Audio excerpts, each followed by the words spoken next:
Ladies and gentlemen, welcome back to ETN Show, the European Technology Network. We are live here from Panathenea in the heart of Athens. We are joined today by an incredible lineup of guests. But first, let me tell you, today is Thursday.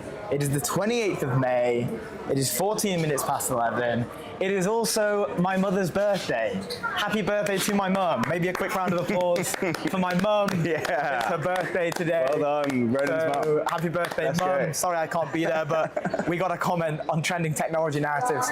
Panathenea. Swiftly moving on. What is it? It's co-founded by Lars Rasmussen, the original founder of Google Maps, and a brilliant team.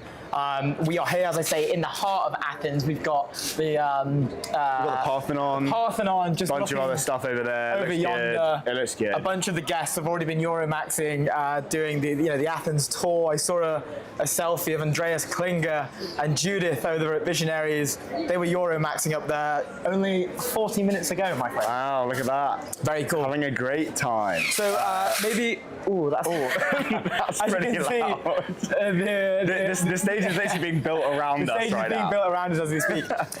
But maybe just an intro to the guest that we've got coming on today. I know we mentioned it earlier. Well, I mean, let me just run through. I think it's only right, before we do that, leave our dated business banking behind. With ReadAI, the all-in-one financial platform built for the pace of modern business, multi-currency accounts, corporate cards, split management, online payments, all-in-one platform. Go to airwallex.com. There you go. So opening the show today, we've got Roxanne, Varza, director at Station F. We're going to be bringing her onto the show immediately. Our producer will be miking up Roxanne as we speak. And we're going to be digging into a lot of stuff around Station F, what's going on right now, the and a bunch of other stuff. AI initiative. But we can welcome Roxanne onto the show. Roxanne. How are you doing? Good. Thank you so much for joining us. Thank you so much. Welcome to the European Technology Network. Thank you. First time. Yeah, I know. we've been working Crazy, to do right? this for a while. We're absolutely over the moon that you can join us.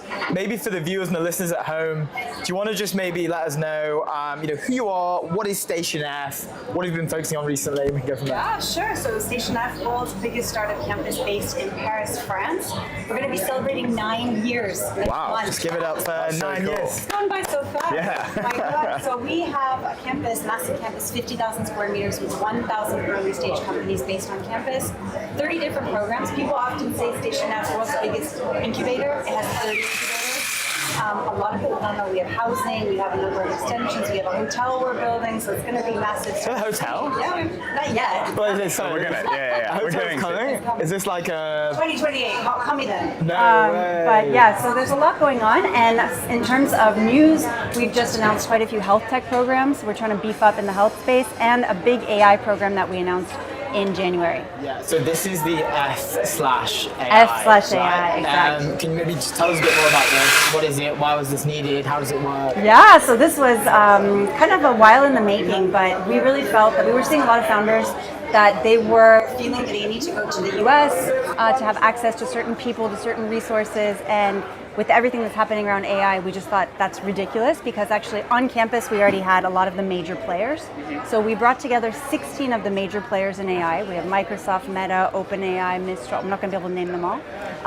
So we give access to the founders the best tech stack, access directly to the companies, and we're helping them hit 1 million revenue within the first 6 months. That was a feedback we heard from a lot of investors that were comparing US and Europe, saying these guys are a little bit slower. So we're trying to help pick up the pace, and companies cannot apply. This is the first program we're doing where you have to be recommended by one of our 8 investor partners. Wow, okay, so that was a stat in itself. It's a crazy milestone to achieve. Are we seeing founders coming out of the Station F group, like, are they hitting these milestones quicker, are they hitting them faster with leaner teams? Actually, yeah, so in our first batch, we've only had one batch so far because it launched in January. We're gearing up for the second one in September. We have 25% of the batch that's on track to hit the 1 million revenue mark within the first 6 months. And we had 2 of the companies actually that won global awards. Ripple-Tide is a company that won the big OpenAI hackathon in San Francisco. I think Sam Altman was a judge of that competition, so kind of a big milestone for that company. And more recently, we had Alpic that won the global competition organized by Deel.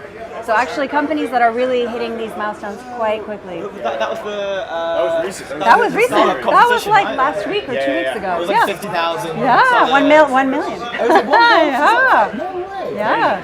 We'll have to ask Shuo about that. She's coming. I have a big photo with the check. Yeah, it's cool. That's so great. Okay, well, let's talk about. I have a question here that we were looking at last night, and it's basically about. You've mentioned before some advice for founders coming out of the ecosystem at the moment is you should probably be learning at a minimum some like very basic levels of coding, some technical experience. Can you talk to us a little bit about this, and why is this necessary right now? Yeah, I would say still right now I think the coding is necessary to just be minimum literate and have an idea of like how it works, what's going on. But I would say more than ever actually automation, learning how to use those tools, learning how to set up agents, learning how to use all the different AI that's changing on a daily basis. Everybody's right now getting freaked out about AI displacing people. We've seen a lot of layoffs announced, and especially we've started to see these movements more so in the US than in Europe, but the recent graduates that are concerned with what does AI mean for my first job. And I think that if people actually just start to train themselves on a very basic level, it's going to be pretty easy to bring them into a team. Yeah. How do you find yourself you're using AI? How personally are you using? Actually, I use AI all the time. I'm using it for search. I'm using it for creation. I'm using it for all kinds of. We're really starting to automate a lot of stuff internally as well.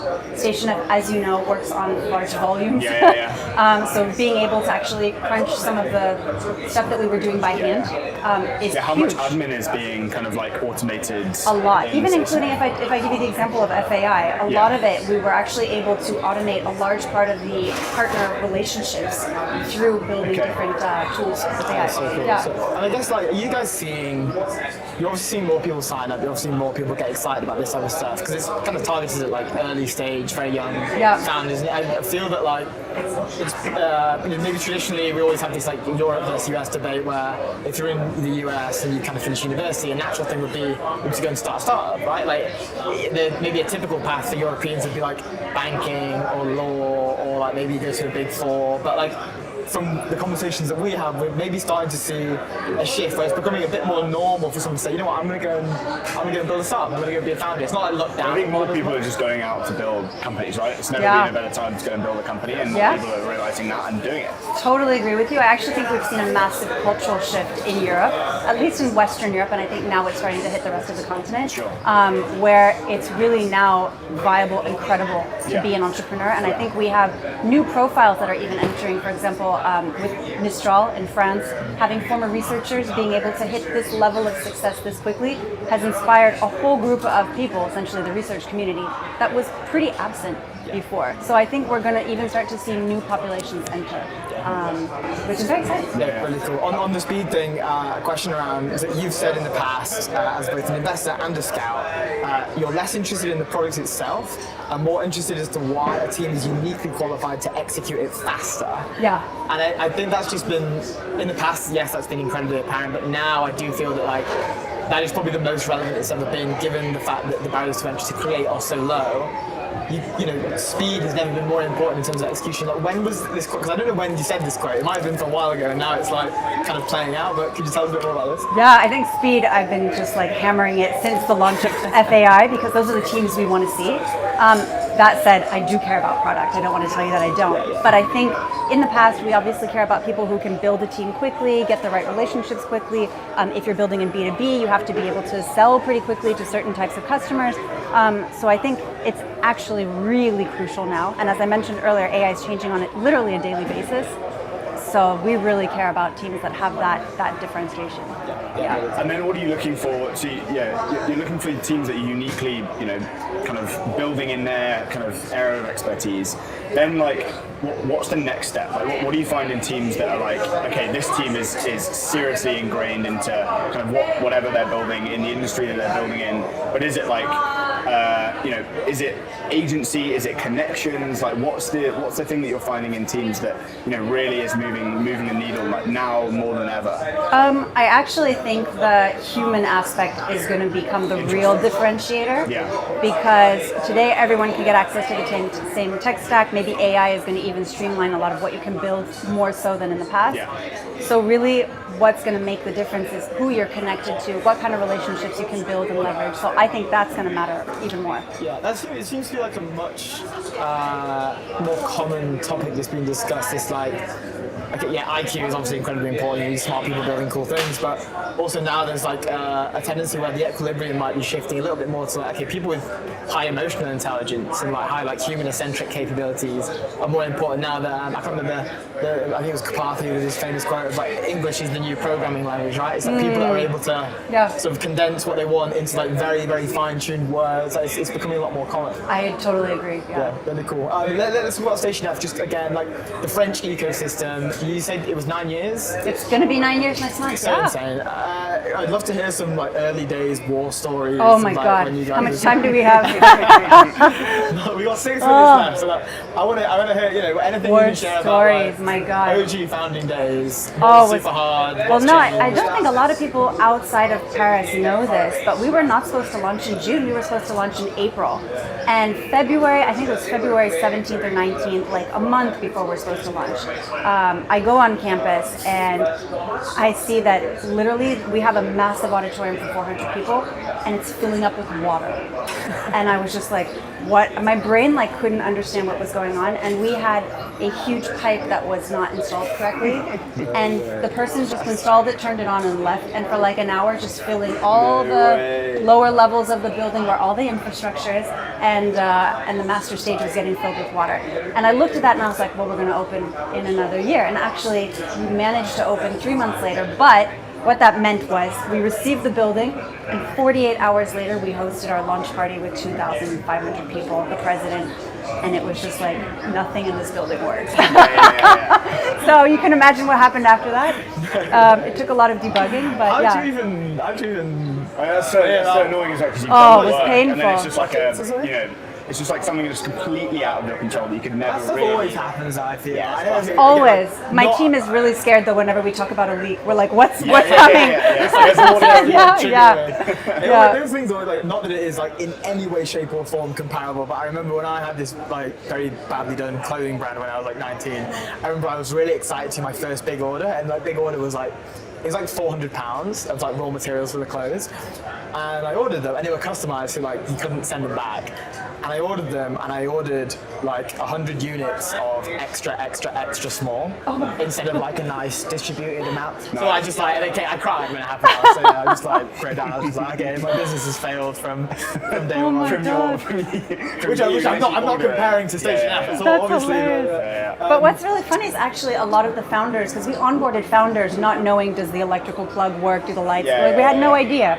And actually, a lot of it didn't work in the first 6 months. But actually, those people, they kind of suffered together. So it also built bonds that we didn't expect. It was very cool, And that's another key, like, most of the people that we have on the show, there's always like a common theme where like, and I talk to people that maybe aren't in tech and maybe don't understand it as much just because they have that experience, they all spoke to these people, but like there's this trait that I think is super consistent amongst like successful founders where it's not a case of, you know, you mentioned there like, okay, yeah, this didn't work, but everyone's kind of got on with it. And I think that in itself is like a really important thing, was that even me and Luke, like, we have no idea sometimes what the next like 2 months, 1 month, maybe even tomorrow can look like sometimes, but the ability to kind of deal with that unknown is something that I think is very intrinsic in like a successful founder. Right? Yeah, you better get comfortable with it. That's what building a company is, exactly. Yeah, very cool. I have 3 minutes left. I wanted to ask what your what are you most excited about for the next, you know, for Station F? You know, you've got the 9 years kind of, you know, milestone to come, but you know, what are you guys like really focused on at the moment at Station F? I would say FAI is huge for us, and we have some cool announcements coming for the next batch. It's a program that we're really doubling down on. This is going to be hopefully Europe's leading AI program, so we're going to live up to that. I'd say that's huge. We've been exploring for a while international, like we've got a lot of international coming to Station F. We have 70 nationalities on campus, but now we're looking at how can we also extend into some key networks. Sure. And those discussions are starting to materialize and move forward. Okay, amazing. Does that mean physical like places around the world? Yeah. Around just Europe or internationally? Like, what does that look We're like? looking at both. We're obviously not not going to put, places everywhere, but some really key destinations. Obviously, the U.S. being one of them. Middle East, we've been talking to for quite a while. That's great. Obviously, with the war, things have slowed down, but we're still actually very interested. And Asia, we're also looking at some key destinations. So what does that look like when you're scaling out? Obviously you have to find a physical location. That's like, I guess number one. But then what does like a launch look like for you guys when, you're trying to build, I guess, that network that you haven't necessarily nurtured from there? How does that actually look like? It can look very different in different locations, depending on the founder culturally, needs. Right? Like how do you build the building out? It's different compared to maybe in Paris. Or right? And it might not in some cases be our building, because in Paris we're owners of Station F, and I don't think we're going to make that type of investment elsewhere, but we are looking at how can we either plug into an existing space, or how can we use someone's space to build the community that we have in Paris. Really cool. 1 minute left, just a quick one on France and Paris and the ecosystem. It's something close to my heart. I used to work at Pigment, so we've had Eleanor on the show before. Amazing founder, amazing company.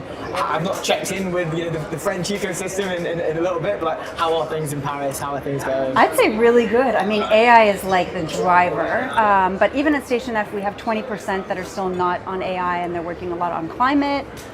So we have still actually other topics are being addressed, but I would say Mistral, there's a great momentum around this company, and more recently, Ami Labs, Yann Lepin, announcing the record 1 billion seed round. Did we ever think we'd see that in Europe? No. So I would really say there's great energy right now. Yeah. What do you think the next 10 years looks like in Europe? What do you? We have an election next year in France. In Europe, I think honestly the groundwork is there. And even in Greece right now, you can feel the momentum and you can see that transformation is imminent. So I think a lot of Europe is going to experience that very naturally, regardless of who comes in for the government. But we do have this looming over our heads a bit in Paris. That'll be interesting. Interesting is maybe not the word, but happens. Look, we're out of time. Roxanne, thank you so much for joining us. Thank you, guys. Pleasure. We appreciate it. Thank you. Thank you so much. Come and visit us. Yeah, we'll have to stop by. We could do a show from Station F. Should do a show. That'd be awesome. Thank you. See you soon. Awesome. That was Roxanne Varza, director at Station F. Ladies and gentlemen, up next on the show. Framer, build better sites faster. Go to framer.com/ETN. Laura is coming on at some point now. Yeah, Laura's on next, I'm pretty sure. Yeah, Laura's on. She is she runs founder experience at OpenAI. Newly promoted. Well, new job. Welcome to the show. Good to see you again. You too. How are you? Now we can finally get after Great. so much. After your first appearance at Slush. It's Well, kind of like the opening moment. It's a little bit warmer this time, right? So when people have been asking me, they'll be like, oh, what's Panathenea? And my go-to line has just been, it's slush, but it's hot, and there's wine. And you can see the Acropolis from right across. Yeah. You should get a shot of that later. When we got here, we were thinking of doing. Maybe we're getting you right now, actually. Yeah. I'm kind of jealous of that angle. That could be going well. You've got some amazing news to share. New role, founder experience, OpenAI. Yeah. Why did this happen? What is this about? What are we looking at here? Sure. So fundamentally, the way that people are building companies today has changed. Being an AI founder at a time when everything has compressed, the timeline from idea to prototype, the way that you're using the tools, the way that you're fundraising, getting your PMF, talking to customers, every single step of building a company is now changed, and companies need to change with the founders. So we just wanted to create the space for us to really listen to founders, but also move at speed with them and support founders from day one. Stitch every single way that we can support founders across for the benefit of the experience of the founders, so that they can benefit from the whole platform that OpenAI has to offer, whether it is products, marketing, feedback, technical success, programs, different resources and opportunities we might be very soon introducing, how we work with the community, what does it mean for us to work and support day one founders versus founders who are growing versus scaled founders, and then the top ones. Because most platforms today are supporting founders and startups that have been funded and have announced. But actually, because of the compressed timing and because of how fundamentally central to the existence of startups today AI is, we cannot be reacting. We have to proactively be able to support and provide resources the moment someone goes from a developer to founder. And if you're building for yourself, great. If you're building for others, then we have to help you to get from point A to point B as quickly, as efficiently, and as to the point as possible. Yeah, and operationally, what does that like actually look like when you have a developer go from a founder? Like, what specific things do you think that they need to have that transition as quickly and as seamlessly as possible? Yeah, so I think it's a very different way that you build when you build for yourself or for your company within a department, etc., versus if you're building for others. Building for yourself, you can be scrappy, you can try things, you can move around. When you're building for others and you're actually building a platform, then you're making decisions that have impact downstream. And we want to make sure that you're set up for success from day one, especially when you're moving super quick. Yeah. So that's the first thing. The second thing is you're moving from what is an automation to what is value delivery, what is problem solving, how do I talk to customers, what are the workflows that I'm building for and on, how do I go from step one to step two, how do I stitch everything together for myself using, again, whether it's different tools, different platforms, different vendors, different processes, to go from idea to I have something built, I have something that I'm commercializing, which is again very different and extremely important to get right. So giving the support for that early on is very important. And then again, you're fundraising, you're going out, you're marketing, you're producing content. So all of that needs to be brought together around the tool that you're building. So we just want to make that easier for everyone across the board. And again, that's early stage founders, which there's a lot of work to do. And then there is, as you grow, again, most platforms will work with the founders early on, but then the engineers and the CFOs and everyone else. But we don't want to miss that very important relationship with the founders as they scale, because you need to continue to have ways to create real partnership and depth so that the value delivery that we have to offer stays with the founder as they grow through their journey. Yeah, really cool. And like, I think I saw this role was kind of like the first of its kind. With it, it's the first ever role that they've kind of built around the role, a role around you kind of thing, right? Well, and there's a reason for the name, right? So we have developer experience, which is how do we work with developers to be closely in conversation with them in the market. Rama, who is excellent, and you met with me last time. You guys have a great duo session. I mean, Rama teaches me a lot about how do you talk to your audience and bring what you have for service to developers. And we talk about how the models work, what the use cases are, how to get the best value out of it as a developer, whether you're starting out, whether you're a solo, indie developer, or whether you're working in a very large enterprise. But the moment you go from developer to founder, before you're talking to any go-to-market team, you actually do also need support, and you need to find what the best resources for you to build, not from the tools perspective, but for the company building. And we really want to focus on how do we help people along the journey. More and more people are becoming founders. I think I read a statistic that LinkedIn said there's been a 60% increase in people who are calling themselves founders. And again, if we just do things as we've always done, then we're not evolving in the same way that our builders and our community is evolving. So we wanted to create space and room for people to have, goals and room to actually be building for that. And second, at least for me, I'm a builder at heart. I've worked in startups, I've been an investor, I've been part of the startup ecosystem. My whole startups team in go-to-market as well comes from an investment or startup operating or founder background as well. So we really understand what the founder DNA is.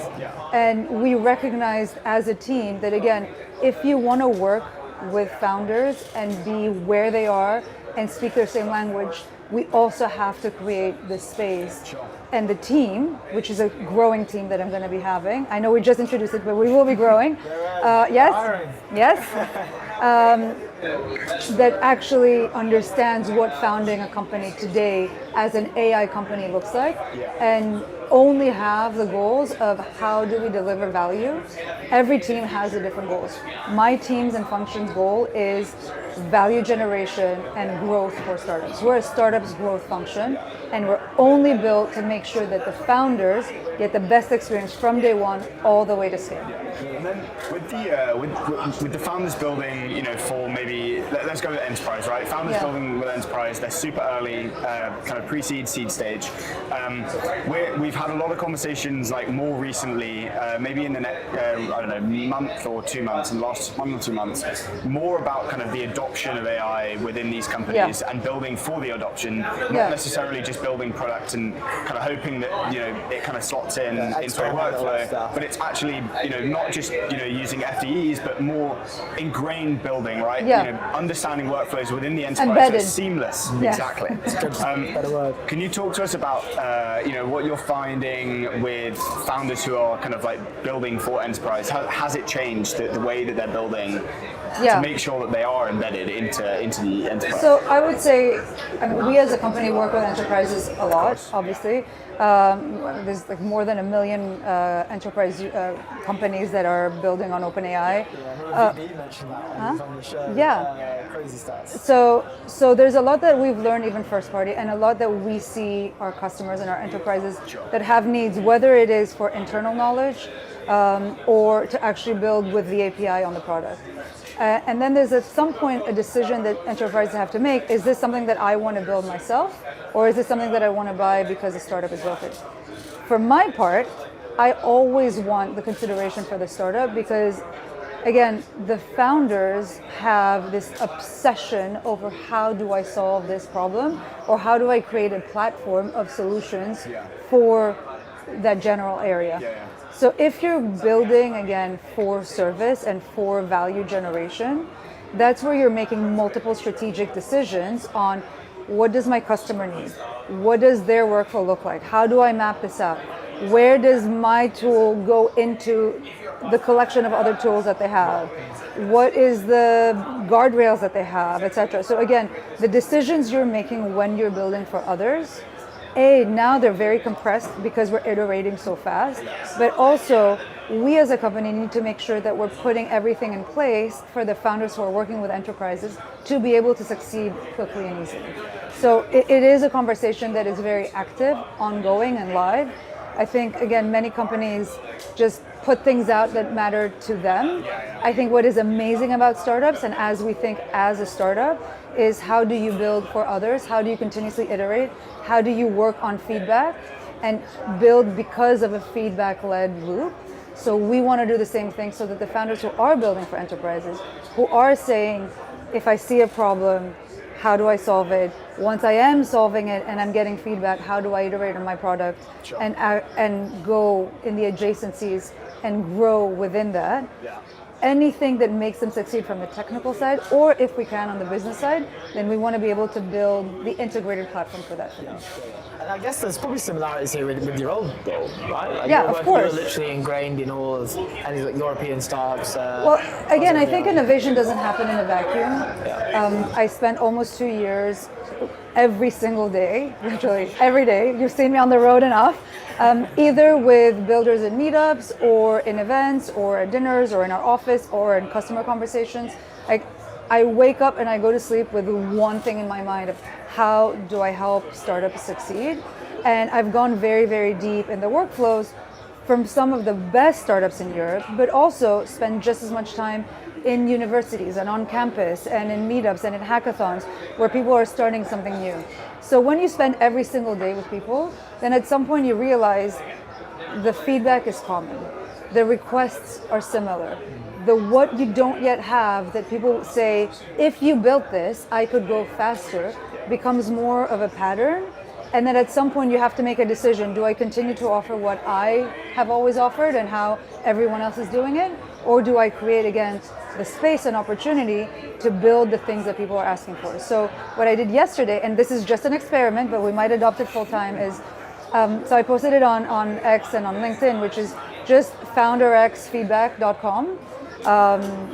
And it's literally asking you, what is the one thing that we could do for you? If we built it, if we fixed it, if we unblocked it, what would it be? What would the impact be? What stage are you at? I'm not asking for any additional information. It's just give me your asks I'm having it open for like a couple of weeks just to see what the asks are. If people like it, I will put it in a proper OpenAI website, but for now it's a personal experiment. What's the what are the responses so far? Sorry? Have you looked at the responses? Yeah, honestly, there were. Is there any? Yeah, so in a couple of hours, there were a couple of thousand views on it, so I was very happy. And then there were a few hundred pieces of feedback, and it was like, this is something I like, or this is something I don't like. A lot of people are asking for like stuff for us to build, and again, it's bringing the builder mindset for the builder community. It also ties into something I wanted to ask about. You guys are almost in that way. You're kind of providing an ability to build an outcome, right? Yeah. To get to an outcome. I wanted to get your take on the kind of like the services argument of like where building companies is going to go and where I guess the money will flow is building for as a service model, building for the outcome. Can you talk to us about what your take on that? Yeah, so I fundamentally believe in the power of startups. Yeah. And I think we're building the intelligence layer and the capability for people to build, you dream it, you build it, and almost anything is possible, whether you're building on Codex and using the tools to prototype, or you're building a generational AI company that starts with how do I work on my workflows on Codex and then use the API to build. Sure. In every single step and scenario, there is a way that we can support startups. But the reason why I believe in founders so much is because if you have the intelligence layer, then it is for founders to see how they push the frontier of where the adoption in enterprises then happens, what problems get solved, how they get solved, how do you go from working on unit economics and improving an automation to I'm building an end-to-end solution and a platform of services that can be fundamentally value generative for the customers that they have. Whether that is in construction or in the restaurant industry or in the pharma industry or in, customer service. So in every single vertical, there are founders who will get obsessed with creating more value and solving problems, and there will be people who benefit. And again, if you're in service of others, we are in service of you. Love to hear it. Amazing. Great way to round up. We're fresh out of time. Thank you so much for joining us. It is such a pleasure to be here. Last time. Enjoy the sunshine. I'll see you in the snow, but hopefully more in between. We'll see you later. Give a shot. Give a shot of the Acropolis. We'll have to get like a quick video out of all of that. I will say one last thing. I think I said it last time, but I'm from Greece. I was born and raised here. I'm very excited because you didn't start with that. my parents are coming tomorrow, but I'm also doing a panel tomorrow with my 10-year-old daughter on how she's using AI, and she's now heard about the stock market, so we're using Codex and Lovable to build her own how to get information to invest in stocks. If she can do it at 10, anyone else can do it. So anyone can be a founder. I suck at trading, so you'll get to meet her in a couple of hours. Thank you. Thank you guys. Bye-bye. Bye-bye. Nice one. Cheers, Laura. Oh, that was awesome. Love it. You heard it here, folks. Don't miss that speech. It's basically free money.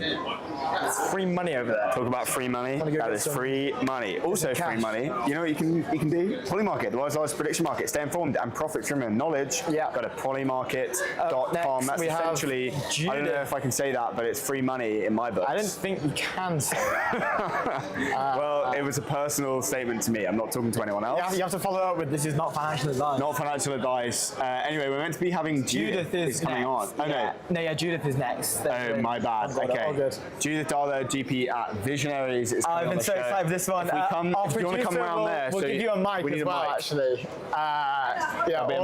All will mic you up.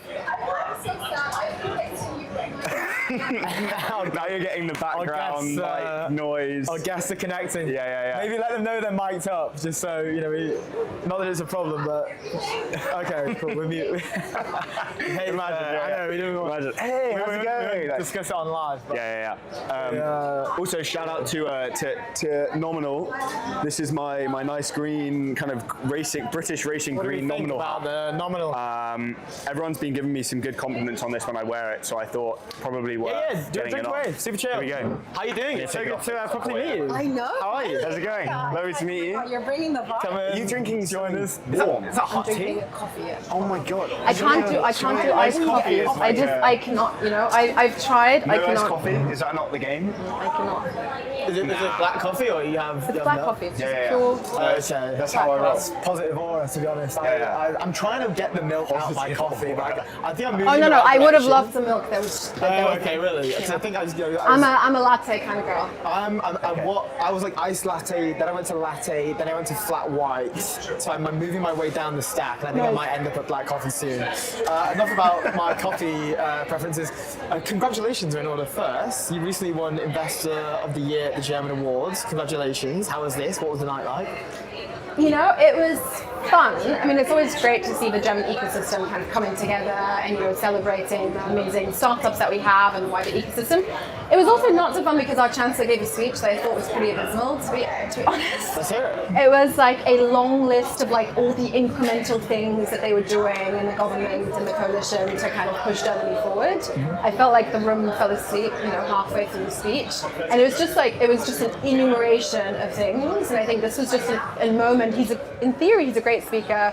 I think he has a lot of the right intentions. I am generally pro the current German political coalition, but it's just a missed opportunity. I think he just lost the room. He lost all the momentum, and so I would have wished for him to seize this moment, make one or two really bold claims, really bold moves, and he just didn't do that. So It's a good segue into sovereignty. It was back in the headlines the other day. I remember reading an FT article on it. This has been a narrative that's, I guess, catalyzed by the AI race, I think, as a whole, and especially like geopolitical tensions amongst countries. But what do you think needs to be done for Europe? Because there's the argument, I guess, as a TLDR, we need to be less reliant on US tech, broadly speaking, US and the European comparison. We've had people on the show that have maybe said that, okay, that might not be the right approach because we can't just turn off our systems and then you just We saw that Germantown kind of, remove like Microsoft Teams and bring in their own version of Microsoft Teams. Chaos. Yeah. Chaos. Yeah. Where do you sit on this debate, on this topic? Like, yes, sovereignty is a great thing, but if you did want sovereignty, should we have been investing in our own stack 10 years ago? Like, it's easy to say it now, but yeah, what do you 100%. think? So I think this is the right question to ask, right? At the end of the day, sovereignty is about securing your interest in the event where things do not go the way that you would like them to go. So what does this mean concretely? I think this whole idea that we can just go to 100% from virtually zero, which is where we stand in too many parts of the kind of sovereign stack, is an illusion, right? So I'm a big fan of at some point in the future having a Euro stack, but just to say, oh, we're just going to turn off all the American tech, tomorrow and be self-reliant is not going to happen. Is that also the right framing, right? Is like, US versus Europe. I really just can't get behind that. Yeah. Kind of, Yeah, it's so all about I growth, agree. right? As a globalist and as someone who still thinks of the US in terms of a country that I just want to love them, no matter how bad and how much they hate on Europe. We love you guys, you're the freaking best. I still think sovereignty needs to be thought first and foremost from the perspective of what if things do not go our way? What if, and we've seen that with Greenland, we've seen that recently with the Ukraine war and kind of defense alliances. You need to approach sovereignty from the perspective of what if the US are no longer playing the way that they've been playing nice with us in the past couple of years. But then the really key point that we need to do a lot more of in Europe is sovereignty at the end of the day is about leverage, right? It's about owning crucial bottlenecks in supply chains and value capture. We've got companies like ASML. We've got, some, kind of rare exceptions of companies that are the only ones that are able to produce something that is part of a value chain that is really freaking valuable, which is AI. But we've got too few of them. And so I think the first step in terms of building leverage and the first step into sovereignty is really making sure that you own these choke points. Yeah. We have another choke point in Europe, which is our industrial manufacturing base. We still are one of the most important industrial manufacturing nations in the world, and turns out robotics and the future of AI needs a lot of kind of manufacturing, needs embodied intelligence, and so this is another choke point. We see it on the horizon. We know that it's going to be a massive thing. The important thing is to now fully own it, really double down on it, because it will give us leverage to basically buy time in the event that our allies are no longer our allies, have weight at the table, have something to trade in, right, to then have the time to build up the entire stack of sovereignty. But that's not going to happen happen overnight. That needs some years and some ramp up. And so that's, I think, the picture of sovereignty that I can get behind much more, is really owning the choke points right now, doing it much more radically, mobilizing much more public, private capital that we've mobilized, like whatever this incremental, whatever, like a photo op here and, another announcement there and a 20-point policy plan here that doesn't change anything because it's just business as usual. We need like a real step change in terms of owning the choke points, and that gives us time. I also think it's like worth just like saying, you got to push your weight around, right? Like making those big announcements that you said like weren't made, I think it was yesterday or whatever. It's like let's be brash, right? Let's make some, because we do have some weight. We have the ability to kind of make those bold claims and make them actually happen. And I think it's worth kind of leaning into that. And I feel like we don't necessarily do that. And that's probably one of the reasons why we started ETN, right? Was because we wanted to get out the idea that there's a narrative push here, right? It's like an optimism push towards the narrative of I love what you're saying around narrative. I mean, I think it's not just a specifically European thing. I think it's been a broader AI thing, right? I agree. We've been telling people this dystopian narrative of AI is going to come to take all your jobs. The data centers need all your energy, and also it's going to turn the water brown or whatever was happening. I did see that, and I do just fundamentally believe. I also happen to believe there is a dystopian future that could await us, especially in Europe, if we don't get our act right on AI. Exactly, but there always is.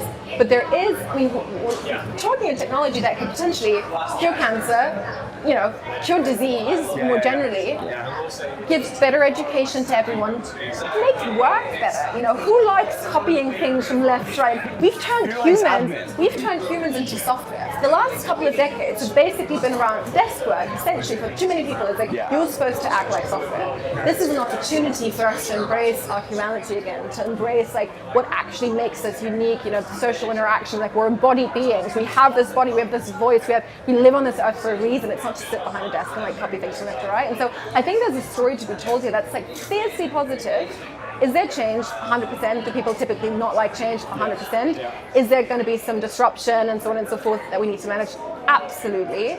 But we need to do a lot better in terms of giving people something to look forward to in the future. And like as an industry in technology, we've been failing on this, and specifically in Europe, because we just tend to see the glass half empty rather than half full. We've been failing on it even harder. This is a great segue into something you've mentioned before, that Europe is currently navigating a perfect storm of structural, political and economic shifts. You've mentioned a few tidbits here that I assume will relate to that statement, but what is that perfect storm, do you think, that we're kind of heading towards here? You mentioned like everything is teed up to go very well. Is it ours to lose type thing? Like, I mean, I wrote a piece that had the title "Whatever European Must Know," and I sometimes struggle because to me it seems so clear and it seems so dangerous. I mean, if you look at every single major European country, hugely populist forces are tearing at the seams of not just the national unity, but the unity of the European alliance. People, by and large, feel like they've been left behind by an economy that is too stagnant, that is not growing at the rate at which it's been growing in the past, that they fear that tomorrow they'll have less than they have today, which is not something that humanity does well with. And so we have a massive, massive threat that, kind of any semblance of the social cohesion and unity and the fact that you love your neighbor and you live in a society where there's trust and there's people pushing one another forward, all of that could go to shit. And for that not to go to shit, what we need a strong economy. We need a future that people can look forward to.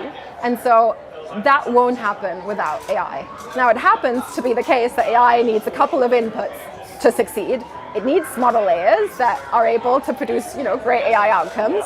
It needs compute to be able to run the actual inference and burn through all those tokens, and it needs a whole lot of energy. Now, if you look at those three key inputs to AI, Europe has too little of every single part in this step, right? And so that's the whole conundrum, is we've got this massive political, social issue. Also, I mean, look at demographic change. I mean, the European population is set to decline, I think, from 2045 onwards. We actually need AI to start automating jobs because we don't have enough people to do it. We've got obviously migration issues and tendencies that are really tearing at social cohesion. And so, if you take those two things together, the only way in which we can fix our society, we can get to a society that sees each other as supporters, as people that you want to push forward into the future together, is to fix AI. And that's why I care about the issue so much. I have a few questions that are similar to this, but it's basically just taking stuff out of your blog, mainly titles. There's a great segue here on one of the titles, but like there's one that I just kind of want to jump to, which I think is fascinating. And I remember seeing this go like relatively viral at the time, but I've never sworn on the show, but I'm going to swear on the show for the first time here. But it's raising unfuckwithable kids. Can you just break the headline alone? Like the copy. I haven't seen this. The copy is sensational for the title. Can you just tell us a bit about this as well, please? Yeah, I've got 2 young kids. One is 1 and one is about to turn 3. And so lots of people ask me, what do you plan to do? Like, you've got kids, how do you raise them now in the age of AI? And so I just sat down and was like, oh my God, let me think this through. And it turned into how to raise unfuckwithable kids in the age of AI. I've got lots of blog posts that have fuck in the title somewhere, and it causes all sorts of issues in terms of social distribution, but whatever. Exactly. But like essentially the idea of being unfuckwithable is to be at peace with yourself, to kind of have a grounded steadfastness that rests in your own humanity, such that the world, no matter how much it changes, no matter how much disruption there is, cannot fuck with you. Yeah. And so I think at the end of the day, that's what I want to instill in my children. At the end of the day, I think dealing with AI well is not so much an exercise in learning to adopt AI. It also is that, but first and foremost, it is learning to be a full human being. And that touches on things like innate curiosity, right? I want my children to have an innate curiosity, because otherwise they'll just turn into empty shells that wrap themselves around AI. And when you kind of strip, the AI away, there's like nothing there. It's things like, like truly empowering the agency of humans. It's things like, really making sure that when we look at AI in the future, we feel that we have value as humans, no matter how powerful AI gets. Like, I still see too many people who say like, oh, but AI can't do this and it can't do that, and that's why humans are valuable. That's the wrong argument to make, guys, because like, I don't know, a year down the line, 2 years, 5 years down the line, I think AI will be better than any, kind of human at any task. And so is that what our value is tied to? The fact that we can do things better than AI? No, I think the fact is tied to the fact that we do things differently to AI. Again, we're embodied, beings. We're biology. We're flesh, blood, tears, love, emotion, and so on and so forth. And so the article really tried to double down on that argument and kind of radically embrace our humanity, and then use AI as a really powerful tool to become even more ourselves. And that's kind of, by and large, I try to raise my kids. Not sure if I'm succeeding. Sometimes I feel like I'm just raising wild raccoons, but it's okay. We'll know in kind of 20 years how this worked out. Does it worry you? I saw, I think it was the BBC, and it's not like it's AI specific, but it's like technology native and like exposure of that technology to young children. But like there was something around how children in nursery, so I think that's what like between 2 and 4 maybe, were scrolling books. Like instead of reading them, they were picking them up. They're not like natively. They were just like scrolling the page with their finger. Nothing was happening. I was like, it was a book. Yeah.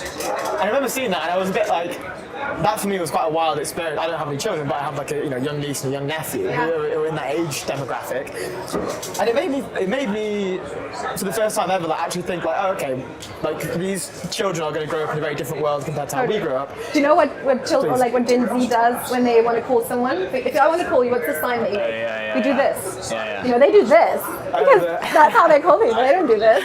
And like when I tell you take a photo, you do this, right? And they do this. Like it's so interesting. Like the whole absolutely, I'm with you. But like on the literacy piece, right? I mean, literacy has been in free fall. I mean, every single university professor that's teaching English lit, or like primary school teachers, they say children can't read, even students can't read. Students who study English literature, for God's sake, can no longer read complex texts. So clearly, we are losing something here.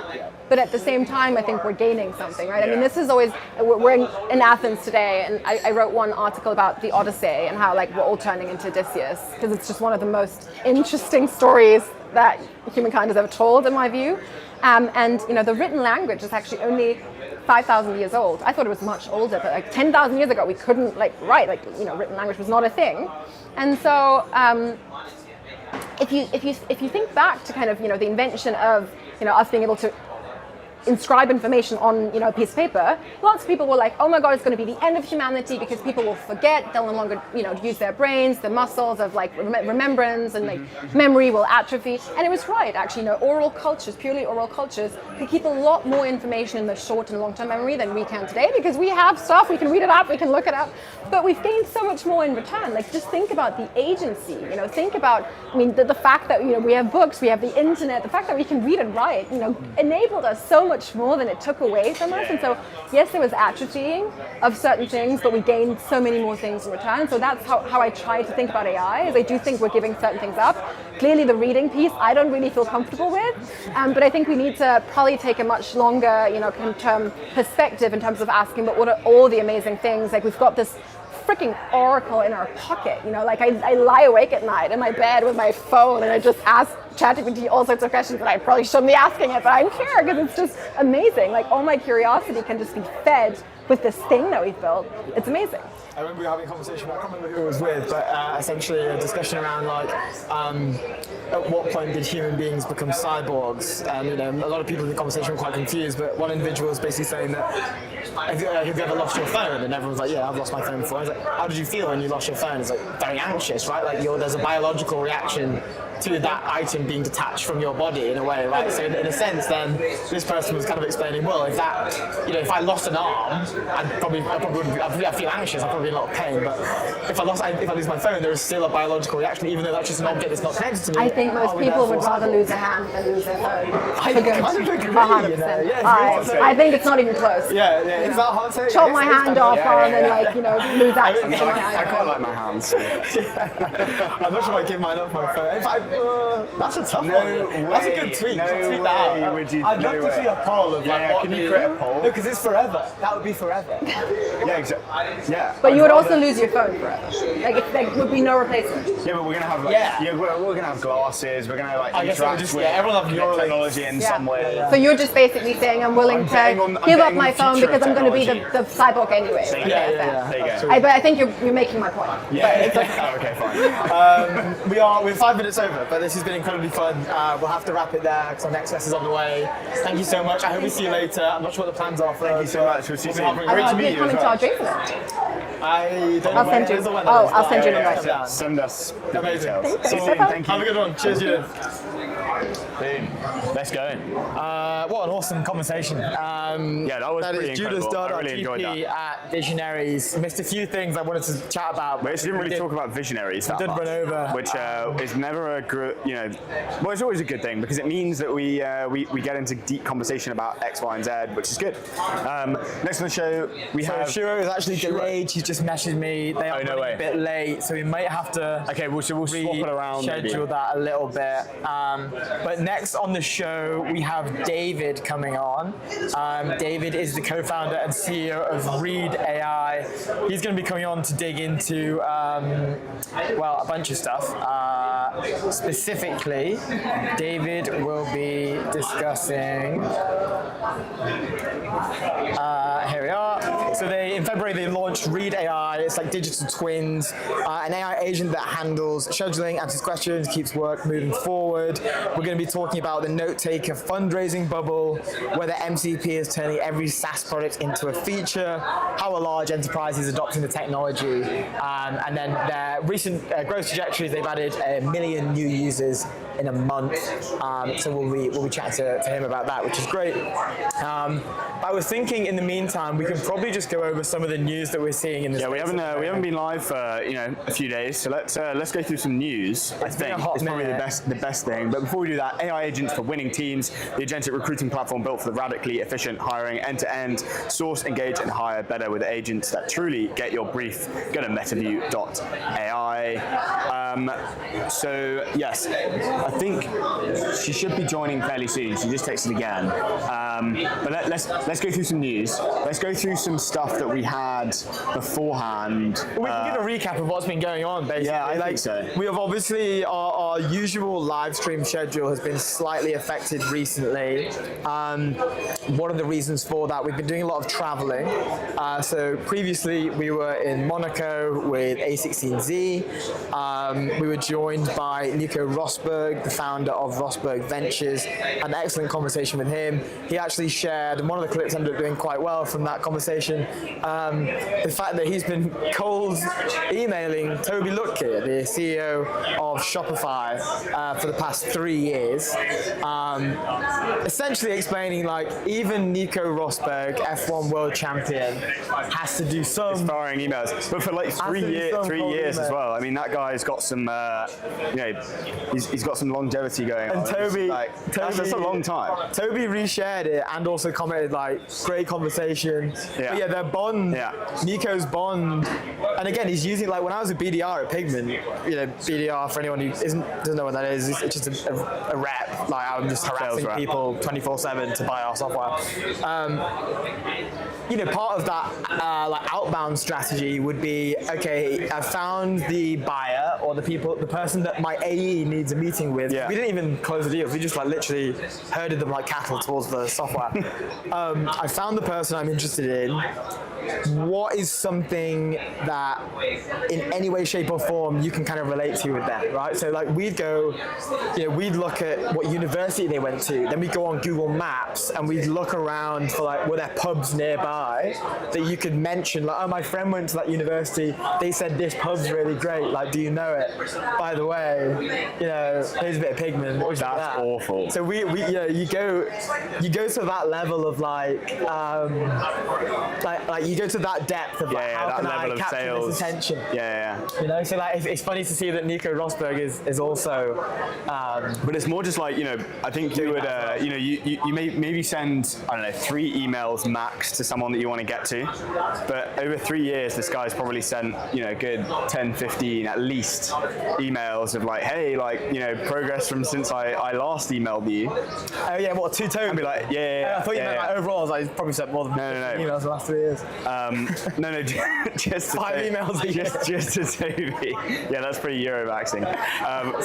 But it's pretty impressive. I mean, like the fact that he's F1 champion, he probably gets pitched like 24/7 for this, that, and the other, and the guy is still grinding away, making sure that he's able to. You cold email him. I cold emailed him, and he did get back. Yeah, he replied. Yeah, of course. Yeah. Of course he replied. Of course. I found a pub near him, and I was like, oh, this pub.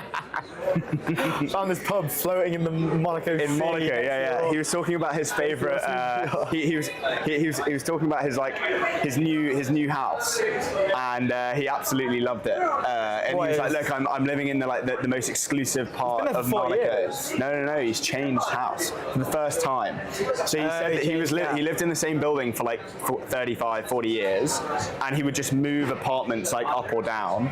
And then Monaco built this new kind of complex thing, and they were like, they're now the most sought after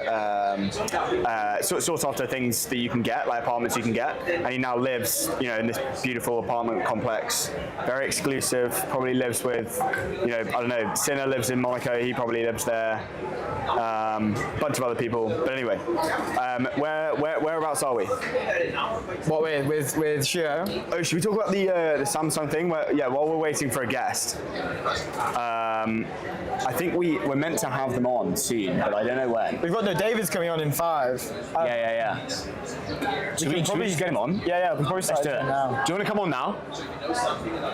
Yeah. Let's do it. Do you want to come on now? Yeah, let's do it. Awesome. Because we're waiting for a few guests, so we might as well. Let's do it. Do you want to come round? Do you want to come this round one here, we've got the camera coming over here. Here's David over at ReadAI. today joining us live on the show for the first time. We can't wait to have him on. David, how's it going, dude? Good, how's it going? Yeah, very well, mate. Thanks for joining us. Thanks for having me. Thanks for having me, guys. Appreciate it. Thank you. Welcome to the show. Thank you. Very happy that we were able to do this. I know it was pretty last minute, so No, thanks for making the time. no, thank you. Maybe for the viewers and the stream, do you want to introduce yourself, introduce ReadAI, then we can get into it? Yeah, David Shim, co-founder, CEO of ReadAI. We are the fastest growing note taker globally. We've got over 5 million MAUs. We're adding about 40 to 50,000 new users a day. We're the system of record, and no media spend, or very little media spend. So we're growing really well because people find value in it right away. And I think there's a lot of meeting note takers out there. What makes us really different at the end of the day is we look at how people react to what was said. So just like with your audience, imagine if you can see if they're interested or not, they're nodding their head, or they're starting to do something else and looking around or multitasking. We're able to pick that up. And so what we do is we create a narration layer to the meeting. So it's not just going in and saying, here's a transcript, here's what people said, and put it in a chat GPT. Yeah. We're saying David said this, but Ronan reacted this way. Or David actually was like talking too fast and he's talking at 175 words per minute and people couldn't understand him. So we actually seed all that metadata. No way. And so when you put that into like an LLM or kind of any kind of like large language model, you're actually able to get different outcomes because you've got that narration piece. That's sick. Okay, that's crazy. That's like the hardest opener we've probably had on the show yet. That's good to hear. Pretty cool. That's insane. Founding story here, like why this? Why you? Like how did this come about? When and why? Yeah, I've been focused on analytics my whole career. So claim to fame, 17 years old, youngest stockbroker ever in the U.S. So I got my licenses. That was good. And then ultimately I built this location analytics company called Place, where this was back in 2011, where people were taking their phones everywhere and they're measuring the analytics on what you did on the phone, but I thought the physical world actually mattered a lot. And so we built that out. We paid people for the location data, so nothing bad. We're like, hey, here's $5 a month. Let us see where you go in the physical world.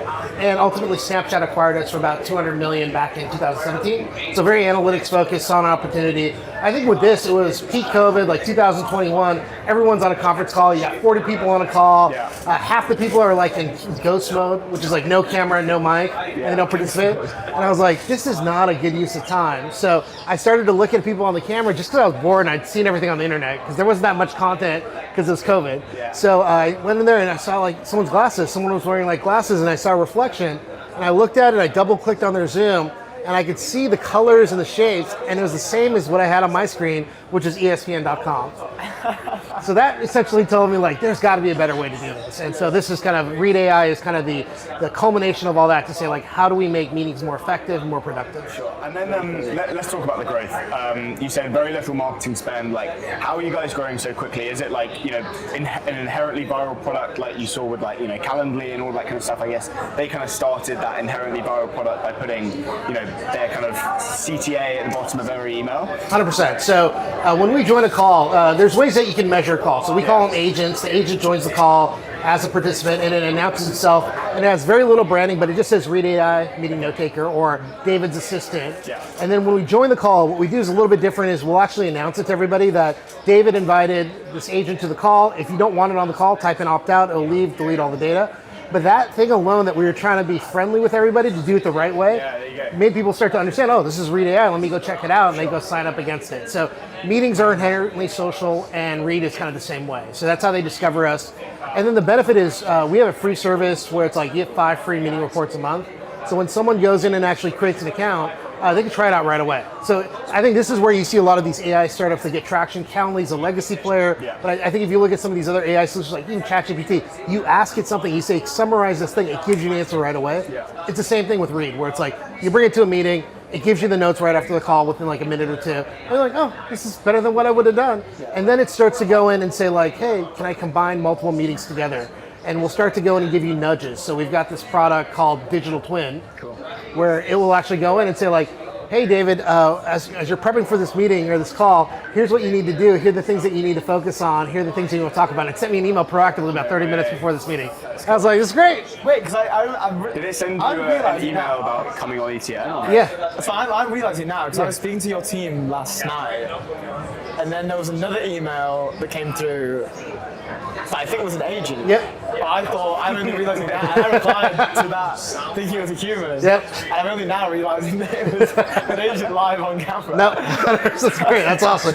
That's the beauty. We do call it out at the bottom of every email, like this is an agent, but a lot of people are busy where you're just reading the main content. But it really does highlight, like, it streamlines things where it's like we're in different time zones. Like my team's in the U.S., New York, Seattle, and then go back for context. So like we was mentioning like previous conversations in the thread, like we missed this, like time here. Exactly. Oh wow. Incredible. Okay. I'm realizing that's now. That's like the Turing test live. Like, pass.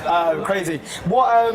The growth is insane. Like, can you just tell us again about the growth metrics themselves? And like, how are you guys like keeping up with something that's growing this fast? Like, how does the company look internally? Are you scaling it? Like, I think the thing that we ran into when we're growing so fast, the PLG movement has fed the entire beast the whole time. Things that we haven't done as well, I would go in and say, is like the paid side. Like people actually, paid is a very effective channel, sponsorship, search, social. We haven't done enough of that, so we're spending more time against that. But from a scale perspective, because we started at the age of AI, like in 2021, all of our tooling is AI based. So we've got teams like our finance and HR team is like 2 or 3 people for a company where we have 5 million MAUs. Oh my God, that's nuts. We've outsourced it. We've got a customer support team or client success team where there are only 5 people that support 5 million MAUs. So how many employees have you guys? We've got a little under 100 right now. Wow, that's not that many. No. 5 mil, users. No, and adding more. So Congrats, that's really cool. thank you. And I think that's where it benefits like the companies you see come on here, where it's like you transition into AI. It's a little bit harder because you got those legacy roles, those processes in place. For us, we started from scratch. So we weren't like a note taker that started it and said, hey, we're going to start to go use AI. We said, hey, we're actually starting with AI from day one. Yeah. Okay, so then let's talk about the org structure and how that's changing. You saw Coinbase, they let go of, I think it was 14% of their employee count, which is maybe like 700 people, maybe. I might have that wrong. Can you talk to us about how you're fundamentally changing, I guess, the org structure and building ReadAI to make sure that you aren't bloating the company in the amount of workforce that are working on the product? Yeah, so what we've done is because we started at the age of AI, we've been able to 2x our employees. The output that they use, either using a coding assistant, if you're using tooling for customer success to say, here are some common themes. We use our meeting notes to onboard people faster. So you can take all the best calls that we have with clients or all the worst calls that we have with clients, and the AI will go in and create these folders, and then a new person doesn't need to bother someone and say hey, let me ask you about this. Luke, let me ask you about this. Can you give me the process here? How does this work? The new person can just go and say, chat with the AI. And it's an AI that's specifically here are the best calls, here are the worst calls. Let me give you feedback on your call went. So you don't feel bad hey boss, can you look at this over? So it's actually helping the onboarding process for our team scale up very quickly.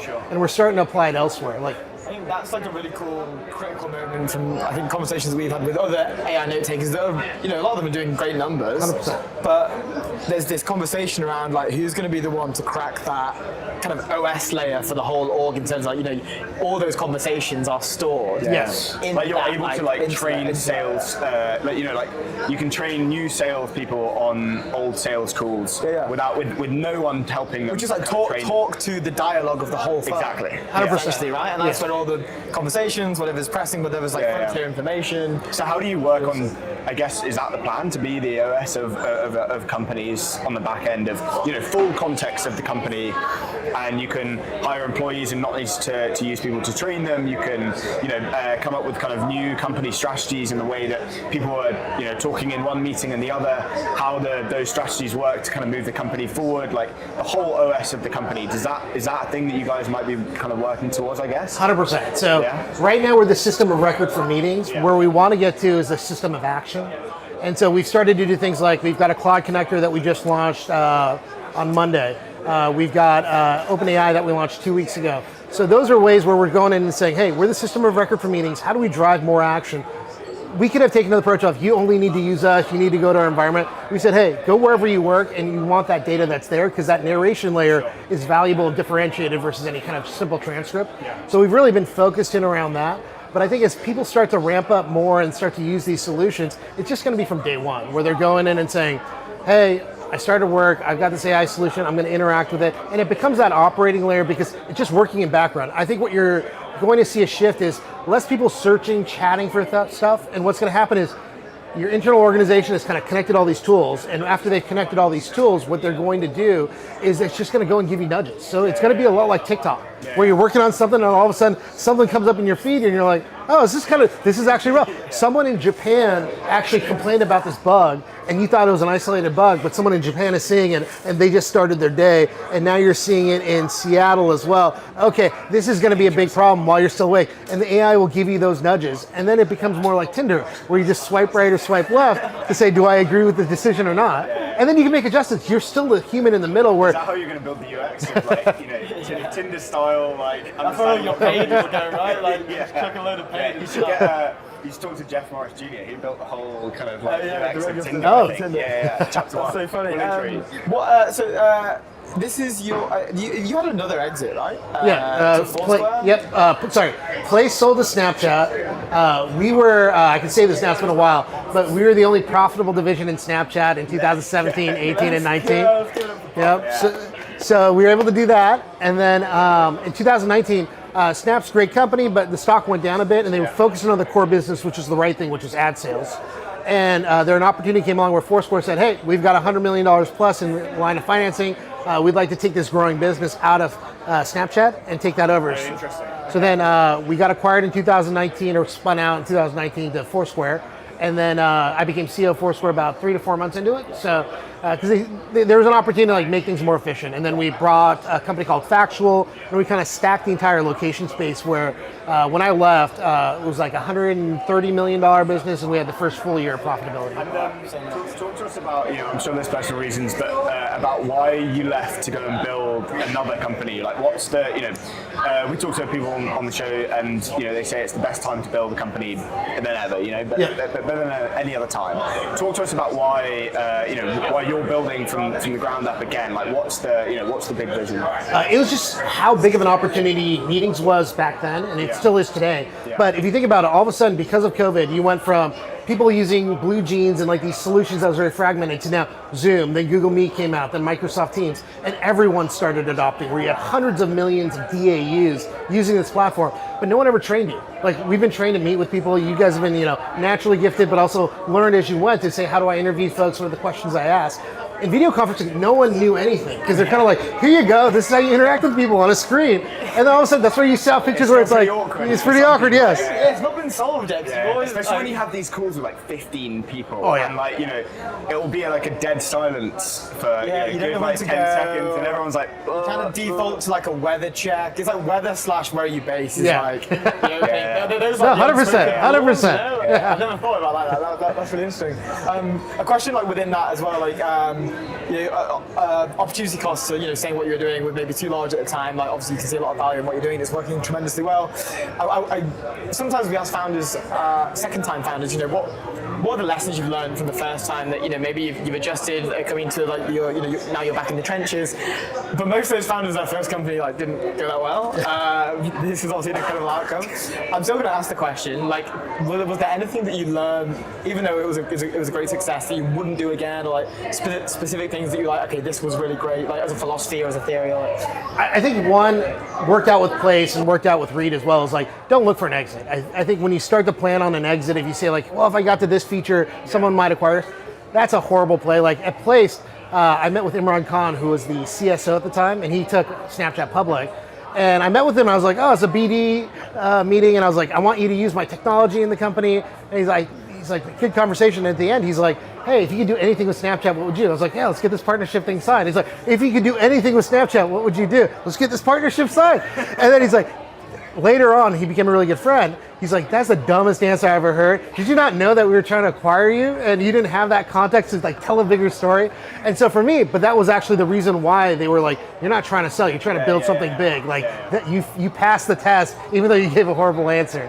I think the second thing I'd say is like when I started Place, it was profitable for 3 years. So we raised a $3 million round Series A. We raised a $10 million Series B. We actually never spent the $10 million, and that was a mistake. I think we were winning in the market. We had market share. We could have gone quicker. We could have taken the whole market. We could have acquired Foursquare. We could have acquired Factual versus the other way around. So I think that was a missed opportunity because. Is that what you would have wanted to do? Do you think? I think I could have just built it out as a standalone and then made the decision, do I need these companies? But I didn't really take advantage of that because I was a first-time founder. So it's like, when you have product market fit, when things just work like magic, that's when you throw fuel on the fire. And we had that. We didn't need to spend a bunch of money to say, like, this is what it costs. Sure. And I think with Read, we really do have fuel on the fire where when I talked about paid acquisition, like, we don't spend it. We should be doing that. So we're really ramping up that muscle now that we don't have to go and say, like, everybody else is spending $2 to $5 million US on a monthly basis to acquire customers. We're spending nothing. We should be spending more. We should ramp this thing up. And you know, so I feel like you probably hit product market fit already with Read. But what's that journey like from like 0 to 1 to finding kind of product market fit, right? What are, like, I guess, best practices? Because it feels like, you know, you're pretty good at finding product market fit. I've been wrong many times. Many times.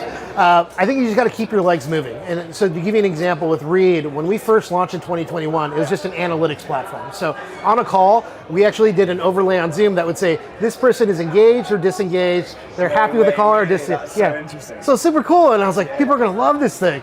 People are like, this is accurate, but now you're freaking me out because I'm doing horrible on this call. And I was like, oh man. Well, you're calling me out because it's like, this person looks really disengaged. Exactly. They're like, you're not telling me what to do. Like, I believe you, but you're telling me I suck without giving you advice. And so what happened was people would adopt it very quickly, but the retention rate was like 5% after 30 days for a free product. So that wasn't the way to go. So we kept on like pushing and trying to figure out where is the area, because we think we've got this tech that's really strong. Where is it going to work?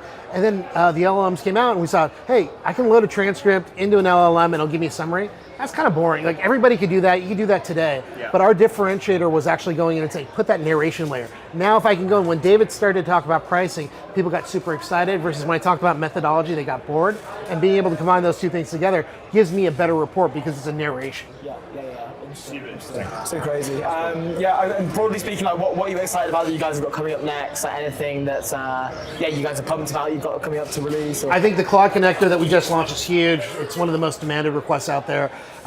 We launched OpenAI first. That was heavy usage, and then our MCP server. Like, people are using agents more and more, and I think there's a. What does that mean for ReadAI? Sorry, people can build on top of the products. They can build on top of the product. If someone has a question, if someone shares that in their meetings, now anyone can access that if they have the right permission set up. Fine. So now all of a sudden it's like, hey, product person's like, what do I need to work on? Well, I can go in and pull from all the sales calls and all the requests that come in, and I don't have to listen to a salesperson that makes everything their most important thing. I can see what had the highest engagement from a customer, where are they most pissed off, and how do I prioritize that product?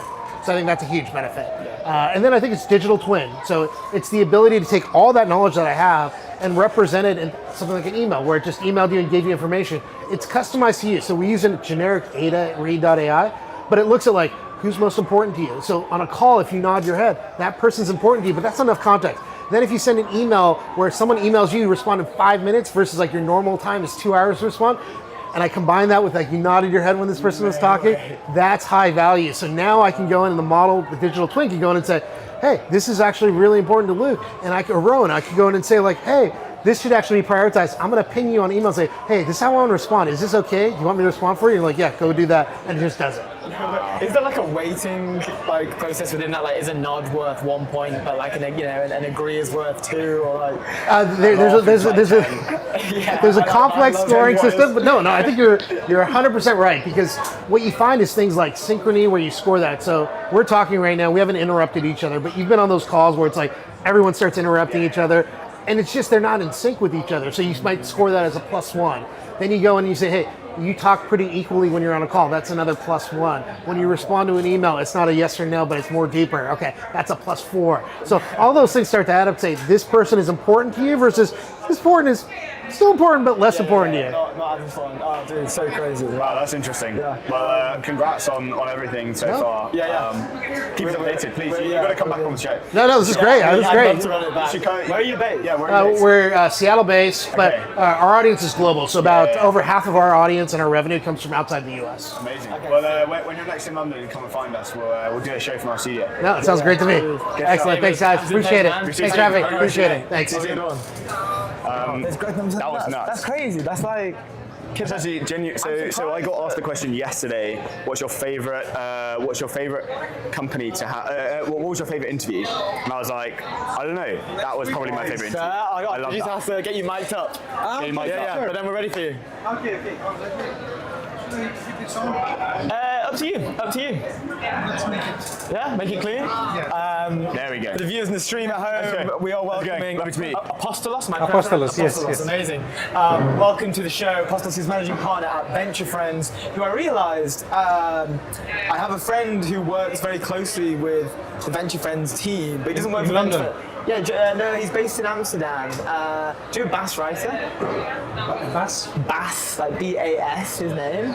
I have to find the firm he used to work at, but I think your two firms shared like deal flow and conversations a while back. But I mean, we have deal with a lot of people. Is it Dutch Founders Fund, for instance? Founders Fund, yeah. Dutch Founders Fund. We have co-invested with them. Amazing. You know, this is the thing, we have evolved from being a Greek VC to becoming really international over the last 5 years. So a quick step back, we launched in 2016 our first fund. Now we're in Fund 4. So since Fund 3 we really expanded. So now we have team members in London, 3 of colleagues are based in London, 1 in Poland, 1 in Spain, and 4 of us in Athens. But we travel a lot and we invest all over Europe. So we invested with Dutch Founders Funds and many other funds around Europe. Yeah, really cool. Yeah, I saw it and I was like, oh, no way. I know VentureFriends from the conversations with Bas, which is cool.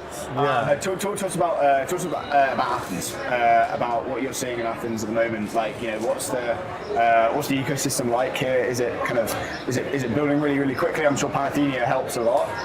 You know, bring people. It will help. Other ecosystems. Yeah, talk to us about Athens. I mean, yeah, happy to talk about Athens. Obviously, I'm biased, and because I've been around for many years. I was a founder, like more than 15 years ago. My first startup, I started in Greece. It was an e-commerce company, then a food delivery company. So at that time, there were not startups around. In essence, the ecosystem started around 2011, I would say, with the first international investors also investing in Greek startups. We had the Beat and the Workable, two companies that raised funding from Notion and Hummingbird, and that was for me the onset of really startups venturing outside of Greece. And then, if you compare now with then, obviously we have done leaps and bounds, right? There's no comparison. We have like hundreds of startups now expanding, and we had exits. Still not many, unicorns. I say we had a couple, but from companies like Viva, that was a few years back, eventually grew and became an acquisition target for JP Morgan. But otherwise, yeah. So if you look at since 10 years ago, there's a lot of progress. I would think the last 4 years, we would have expected more, just because there's so much more funding, and there's so much happening globally. Yeah. We would have expected even more startups to start and have global ambition. We're trending in the right direction. But we are trending in the right direction, and Panathenea, events like Panathenea certainly help. Yeah. Certainly help, but it takes time. That's the reality. Of course, always takes time. Let's talk about VentureFriends. You're the managing partner there. Tell us a bit more about the fund. We're two partners. It's me and my partner George. Co-managing partners, you and George. Tell us a bit more about the fund. What are you guys focused on at the moment? What are you excited about? We are, because of our founder background and the fact that we like to be engaged early on, we're very founder driven, which means that we have ventured in very different areas. We started from consumer and from marketplaces and fintech, and gradually we became a B2B investor just because most of the founders we come across are building B2B solutions, and now obviously AI ones. So we have done everything from energy to AI, enterprise AI. We don't do a lot of deep tech. I would say B2B and B2C software. Yeah. And how are you finding, covering a multifaceted approach as a fund? How are you finding, covering all these areas at once? Well, we are 9 investors in the fund, so it's a fairly decent-sized team, and a team that has been around for quite a few years. They have the experience, we have the network. We've been around as a fund for 10 years now, and many of our colleagues have been for 5-6 years. And we have built networks, and we have seen so many companies. We have backed more than 60 companies. So that's how you learn, right? So in the beginning, we may invest in something that was a bit outside our core competency like enterprise, for instance, software 3-4 years ago, but we learned in the process. And that's why as long as we understand the value proposition and we believe in the team, everybody says it's all about the team. If you find a team that has the sector understanding, they have a reason why they will be able to sell to the specific market, they have the drive, the ambition, we're on. So. What do you? I was going to say you mentioned about kind of going global from day one. Obviously, that's a huge theme, especially nowadays. European. European from day one. Yes. Okay. I prefer that one. That's always good. European from day one. Yeah. What's the is it? In the first, I guess, meetings that you have with founders who you're looking at, is that the thing? Is that one thing that you're really kind of looking for at the beginning? If they're not looking globally, they're only, European wide. They're only kind of looking in their small market. Is that kind of a red It's flag? a no-go. Yeah. If you look at a small market, it's a no-go. Yeah. If they have a certain level of ambition to be at least a pan-European play, and then as a second step go to the US if there is fit with the product, that's fine. And you can build very large companies focusing just in Europe. There are many examples of companies who did very well by focusing on that. But we're looking for a certain obsession about the founders being obsessed with what they want to build. They want to build something big. They want to build something impactful, and then one thing brings the other. So I think ambition, results breed ambition. And ambition grows over time. As you see that you are capable of launching in a couple of markets, then you say, okay, you're setting the bar higher and you're going to go to the next milestone. Yeah. This is a natural tendency of people. Sure. How do you think your background as a founder has played into your role at VentureFriends? Like, are you looking for someone similar to yourself? Like, are you looking for someone who had the same traits as you back when you were building? Or someone better than myself, I have to say, even more capable. And I have to say, I am very entrepreneurial, but I understand that at the time I was taking the first step, building companies that had Greece as a first market, and then I was involved with companies that also looked a bit internationally, but not to the scale that we are asking our founders to build. So, but certainly I'm looking for somebody who's obsessed, who's determined to go through walls and build something. And it's very important to be somebody who can build a team, and you can see them. You need to be able to see the trajectory of a person and how they can motivate others to join them, which is hard early on once you don't have any data points.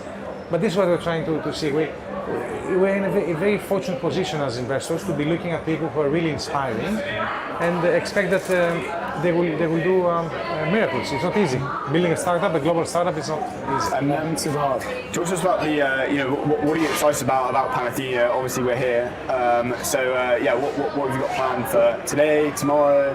What are you excited about? I'm very excited about Panathenea. I think this is an amazing event. And mind you, as an international VC, we were attending international conferences early on. Yeah. So we've been everywhere. Slash, Web Summit, South Summit, SASTR, everything. Panathenea, within 2 years, achieved something that is remarkable. Yeah. That's why I'm so excited, because certainly Athens needed this. Athens has all the reasons to host such an event. Look at this. I mean, the weather is amazing. Stunning. Yeah, it's a great place. Makes it a bit easier for sure. It makes it much easier, and it's also so easy to combine a weekend and go to an island. Agree.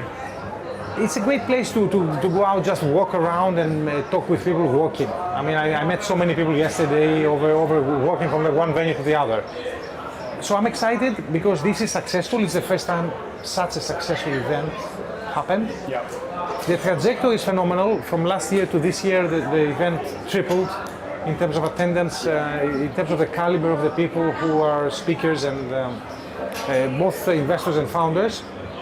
So it's very promising. I can only see it become better. So a huge congrats to the team, to many students, the volunteers, and Lars and Lomida, everybody who contributed to this and had the initial idea. Because we all thought about it, but nobody took the action to put in the work and do it. So they deserve congratulations for doing this. Absolutely. No, they've been tremendously helpful for us, and they've done an amazing job setting the whole thing up. You mentioned speakers. You are a speaker here. Well, have you done your talk yet? Or? I'm speaking half an hour after chat. Okay, cool. I'm speaking with Victor, who is a UK Greek founder. So Plum, I'm sure you know Plum Fintech. Yes, you mentioned Victor Trocudis. What's the talk on?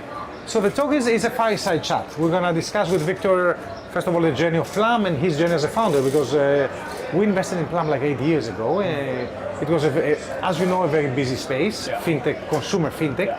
But Plum has made it now, has exceeded 40 million of revenues, profitable, 280 people in London, Athens, and Nicosia in Cyprus. Amazing. So it's a lot of learnings, many ups and downs. So we're going to share this just to show people that, you know, when they see a data point, that doesn't mean that it was an easy ride. They see the success, but in between there has been so much. So we're going to talk about that, and of course about where Plum wants to be in the next years. Yeah, really cool. A question for you, like, we can make it towards the last one. I'm conscious of time. I don't want to hold you for too long if you have somewhere to be. But you mentioned, how long is it since VentureFriends was started? Launched. So we launched our first fund in 2016. 2016, so it's 10 years. Okay. So like the space has changed radically across every single vertical that you've been in. Are there trends that you're seeing that have changed? Like, you know, compare that day to today, I guess. Like, are the founders different? Are the metrics you're looking for different? Like, how different is it? It's very different. You know, what we considered moats and defensibilities, like building a software, is no longer the case. You can build so easily. So it's all about distribution. And the founders need to be very AI first in their thinking of how to build a company. And this is something that just a few years ago was not a prerequisite. And the expectations from the investors have changed a lot. Because we have seen some companies that are growing exponentially, all investors are now expecting something like that. They're expecting companies that can grow like 5x in a year. They can reach $1 million in months, and then the 5 or 10 million milestone very soon, which is, it's a pity. We're trying to be somewhere in the middle and acknowledge the fact that not everything that shines is gold, and the fact that the company has grown too fast, that doesn't mean that this is always sustainable. They can be disrupted.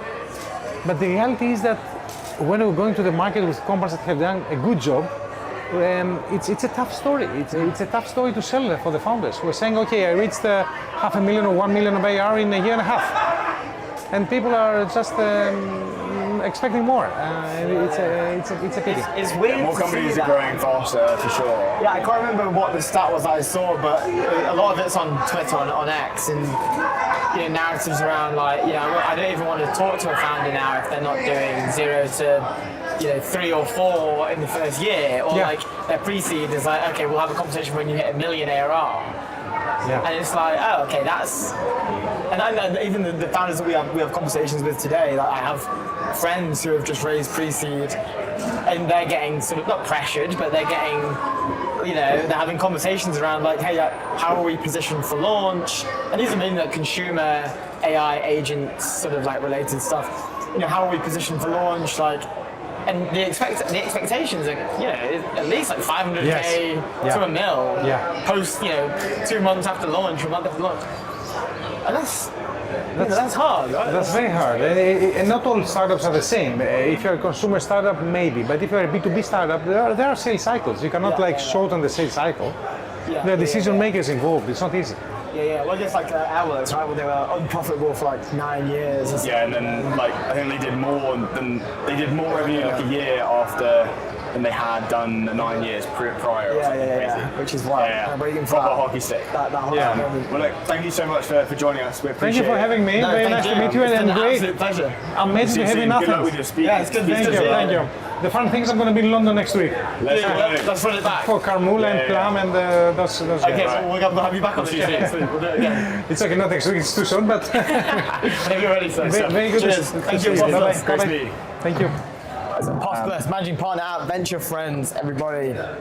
up next. So the flow of the show has got it's kind of gone out the window. But anyway, AI agents for winning teams, the agentic recruiting platform built for radically efficient hiring, end-to-end, source, engage, and hire better with agents that truly get your brief. Go to metaview.ai. So now we should have. I don't know who the hell is coming on now.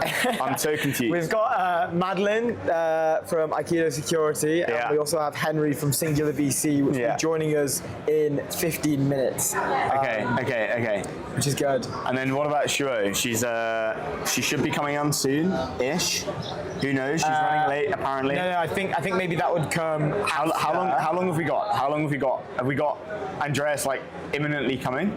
No, you can see here. Look, Madeline and Henri next, and Andreas is after that. Oh, okay, fine. Okay, so we got a bit of a break. So we have a break now. Nice. And then we're hoping to maybe try and do Lars later, but I'm not sure if Lars can make it. Well, we'll see. We'll just have to see. But we could. Let's go through some I'm news. going to send you a quick message.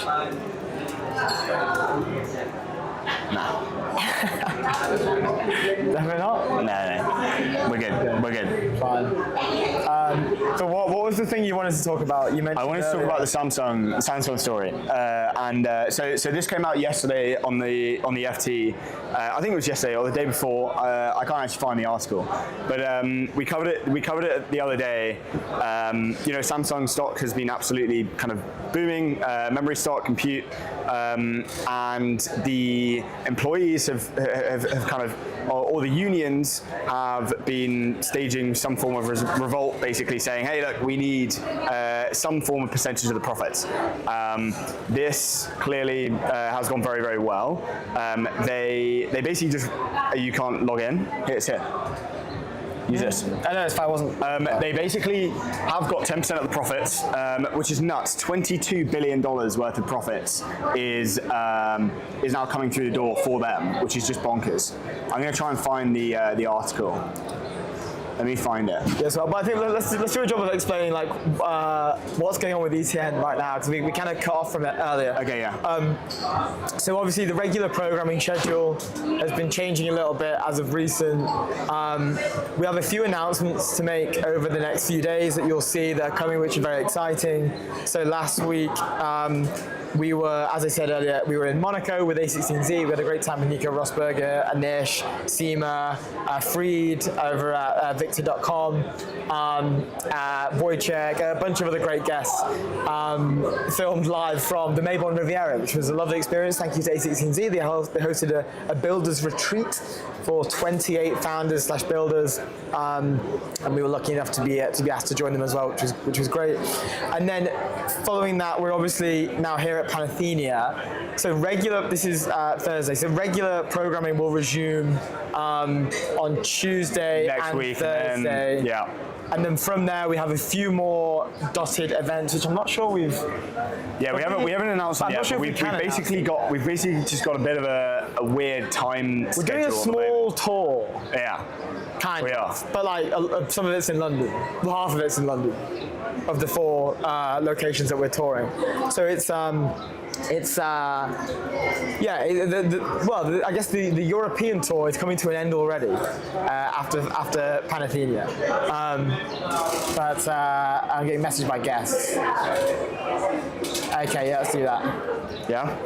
Yeah. Let's, we've got 15 minutes. Let's go to the loading screen order and we can come back. We're going to get quick drinks, bring them back on. We don't have any, we've got no news, we've got nothing. Life's good. Are we loading screen?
We're back. Welcome back to ETN, the European Technology Network. We are live here again from Panathenea. We are joined by Henri over at Singular and Madeline, returning guest of the show, Chief Growth Officer at Aikido. Yeah. Guys, how are we? How are we finding Panathenea? Amazing. It's hot, but it's great. It's been amazing. I'm sweating in places that nobody should sweat, man. Yeah, that was a bold move. Yeah. Bold move. We have to get emergency water evac'd in. It's just so nice to see. You should see these same people at Slash when it's like, are you surviving? And now we're seeing everybody here, it's like, are you surviving? It's like such a... I was saying earlier, like, when people have asked me, like, I've been chatting about, like, Panathenea, and they've asked me, like, what is Panathenea? I've just been like, it's slush, but it's hot, and there's wine as well. Like, there's more wine here than there was in Helsinki. That's like, that's been my Pretty accurate description. my maybe for the stream and the viewers, Henri, do you want to introduce yourself? What is Singular? What are you focused on at the moment? And then we can do Madeline after, because the stream already know who you are. Yeah. So my name is Henri. I'm one of the partners at Singular. Singular, we are an early stage venture capital firm. We invest all across Europe. Pretty vanilla. I think the two main things for us that stand out is, number one, we lead every single round we do, so we don't co-invest or just follow.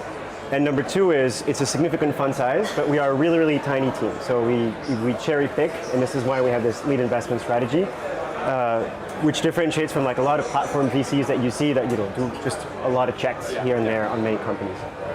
And like, you guys have connections to Aikido as well. Can we maybe talk a little bit about that? Yeah, we met the team at Aikido, I think it was 2 years ago. TLDR, they gave us money. Yeah, exactly. And so That's the connection, by the way. We led the Series A, I think it was, so about 2 years ago. Aikido back then was a tiny company. I think it was like 14 of you in a small office in Ghent. And so it's been an amazing journey. Now, obviously, it's a very successful, fast-growing, probably the fastest-growing security company in the world. So we're incredibly excited and supportive of what they're doing.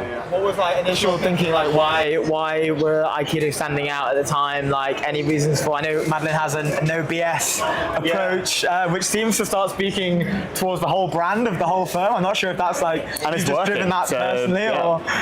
It's just me on our Twitter. I think it's true for like company culture they have. Like Aikido is very contrarian in everything they do. Before being at Singular, I used to lead M&A at Datadog, and we were doing a lot of cybersecurity. So I was basically looking for companies to acquire all over the world. And like I think 80% of our deal flow was Israel, the other 20 was US West Coast. Just nothing happening in Europe. And then, just bump into that team based in Ghent, a small village, so not part of like these two ecosystems with no network. And they were building a product that had inbound growth and a lot of market pull from the SMB market originally. And for security experts, security market has always been an enterprise thing. It was just not interesting to the others. And so that really, really sparked interest as it like, what is the thing that they're able to do so differently than the others? Then they're just, customers are coming to them. They don't even have to sell. There's an inbound motion, and they're happy to buy cybersecurity, which is an unexciting product when you think about it. I could say that. I don't know. No, but I think at least for developers, they want to ship fast, they want to build great software. Security oftentimes is kind of like a chore, right, that they have to think of just to make sure they don't get hacked. And here's the first time where we saw that community, number one, procuring security instead of like having a dedicated security team, and being like happy to do so. Give us a sense check. How is it going at Aikido? Since you last came on the show, I can't remember how long it was. Maybe 2 months, maybe? Or was it pre-Christmas? Series A. It was on the announcement day. Yes, that was January 15th. Nice. I have it tattooed on my body. I don't know. How's it going? Yeah, it's great. So I think at that point we were like 150. We're 260 people. We just opened our U.S. Headquarters in Chicago. Go Bears! I don't know what the football team is. I'm not going to try to talk sports, boys. Sorry. And we're now closing more than $1 million in net new ARR per week. Shipping fast. We have a few more acquisitions that we've done, not yet announced, coming out. We're now in, I think, like 10 or 15 of like major banks in Europe, and growing very fast as well in the US. So yeah, I've got a lot of gray hairs. You know, he was talking about cortisol earlier because you can see it in him. And Yeah, gray hair as well. And it's like, I was talking about it last time I'm with him, but over here. But yes, so amazing. Like, so a question I have that's connected to both things that you're saying. So you mentioned this insane inbound that this company is getting from an early stage. Your, I don't know what the word is, vibe, brand, like the thing that you've brought to Aikido just does seem to be a bit more free-flowing, a bit more like, yes, let's cut the BS. It speaks throughout the brand. People are resonating with it a lot, and to me that speaks to like a distribution play. That speaks to like, we're getting our brand out there, people are familiar with it, we're kind of owning this motto, I guess, if you will. But when I think of that now, I think of Aikido. Can you tell us a little bit about like why this branding, why this strategy, why? Because it's not, is it only not native to tech companies, but it's incredibly non-native to a security company as well. Man, like looking back on it, I would love to be like, here was my framework to decide this brand strategy. It was in the moment, it was like, that was what was natural to us as a founding team.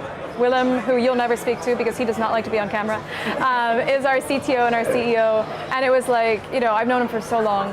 And a big part of like how we speak initially was me just listening to how he describes, like, these tools make you feel stupid.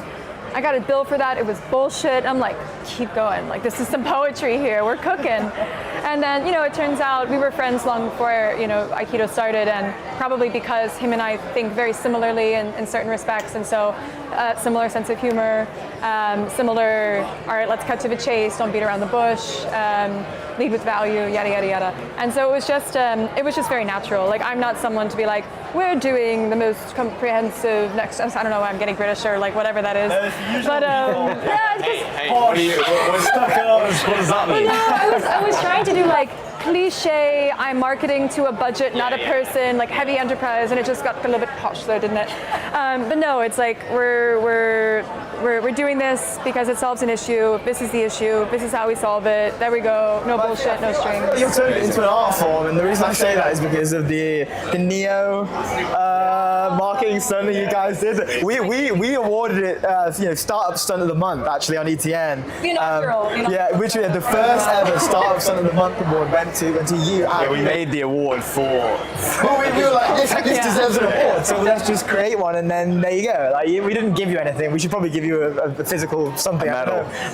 Can you walk us through this? Because we never got to chat to you about that, and I thought it was absolutely. Yeah, was that in the works for a while, or was that like, oh my god, that's because they're just awkwardly like stood there doing like. It's great. Serious about it? So cool. RSA is a like, serious conference. Right? Like, Very serious. It's a very serious security conference. Like the conference in the US. Hundreds of millions spent in NSF around RSA to enterprise buyers.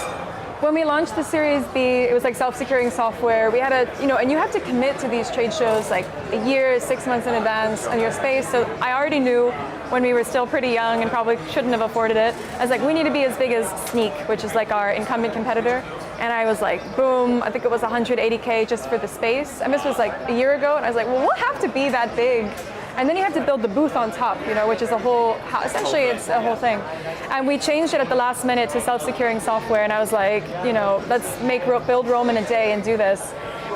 Because we wanted it to be like super eye-catching. We also like recreated the Matrix. I don't know if you saw, we literally in a studio recreated the entire Matrix film around it because the whole concept of it, yada, yada, yada. I'm not gonna get too like metaphoric. And then I'm like, we still have some budget, like what's gonna make people talk? We're gonna spray paint our other like fake booth. We did it as well. And then let's hire, yeah, it's a fake booth. No, we did have people there, but it was to get people to the big booth. Right? And I was like, let's hire like Neos to be there, and because we recreated the whole scene with the booth, and like they're not gonna say anything. And we got these guys off the internet, and they both showed up. I didn't realize there was two. How much you paid people like that? Also, I think it was 8K. where'd you like rent a Neo? Yeah, there's actually really shady. There's like a booking site for it, and they're like, we don't have any Neo actors, but we do have a few Tom Cruise lookalikes. And I'm like, yeah, it's gonna have to work. And it's so good because when they were going viral also on Twitter at the time, and like all of RSA was coming to see them. I was hiding in the screen eating a sandwich, in the big Matrix screen. I was in the back eating a sandwich, and one of the Neos comes in and like looks at me, and he goes, I don't even look like Keanu Reeves. I'm like, oh, so good. But no, it was really just like, what's gonna be fun, what's gonna create conversation. You have to stand out in those wars, just like we have to stand out in the industry. And sometimes it's like, okay, we got 8K left. Let's just spend it here and see how it goes. And the spray paint, they were all last minute things that. Great. When we talk about like the macro environment for security at the moment, like something that we're having a lot more conversations around with the rise of agents. I have friends that work in like agentic like access management, this type of stuff. Like what agents we're giving access to, what are controls? You know, what do they have? Like where can they go? You know, a lot of our data is incredibly secure. We don't want it leaking anywhere. So it seems to be with the rise of agentics or like building software for agents, we're seeing this sort of perpetual rise of the security related software products as well. Is there anything that you've seen, like I guess trends in this area that you're looking at the moment, or like I guess high level from a macro perspective? High level is we see a ton of new attack vectors. Usually like that's ways his, that you that's can. his favorite word today. Yeah. He said it like 20 times. That's a fake word. It's basically ways that you can breach a company. Before AI, it was like code and infrastructure. Today, like as you say, there are agents. You're using like Cloud Code. Cloud Code is going to write code on your behalf. It's going to use like packages that you've never heard of, and that's going to end up in your code base. They can be worms. You're going to use Cloud Skills. Those Cloud Skills could be infected. So basically, the number of things that you have to secure when you think of AI has just exploded. And the number of people that you have to secure as well has exploded, because it used to be that developer can push to production. Now you are a marketing person, you can vibe code something, and that maybe that has access to production and can lead to like a terrible breach, right? So what we see is that the way to think about security in terms of like what to secure and how to secure it has completely changed. Like you need to have an AI native consolidate platform to make sense of it all. Because if you only look at like one specific point or like one specific attack vector, you're gonna miss the whole story, right? And this is also what we're trying to do with Aikido, which is like have each and every one of these categories so that we can have a very, very comprehensive view of like your entire stack, wherever it might be. Yeah, it's fascinating, and it speaks to like when we first covered it, like the Mythos release, like we were having conversations about is this a marketing like type thing? It's on the run up to an IPO potentially. Like it's doing a great job at getting people talking about it.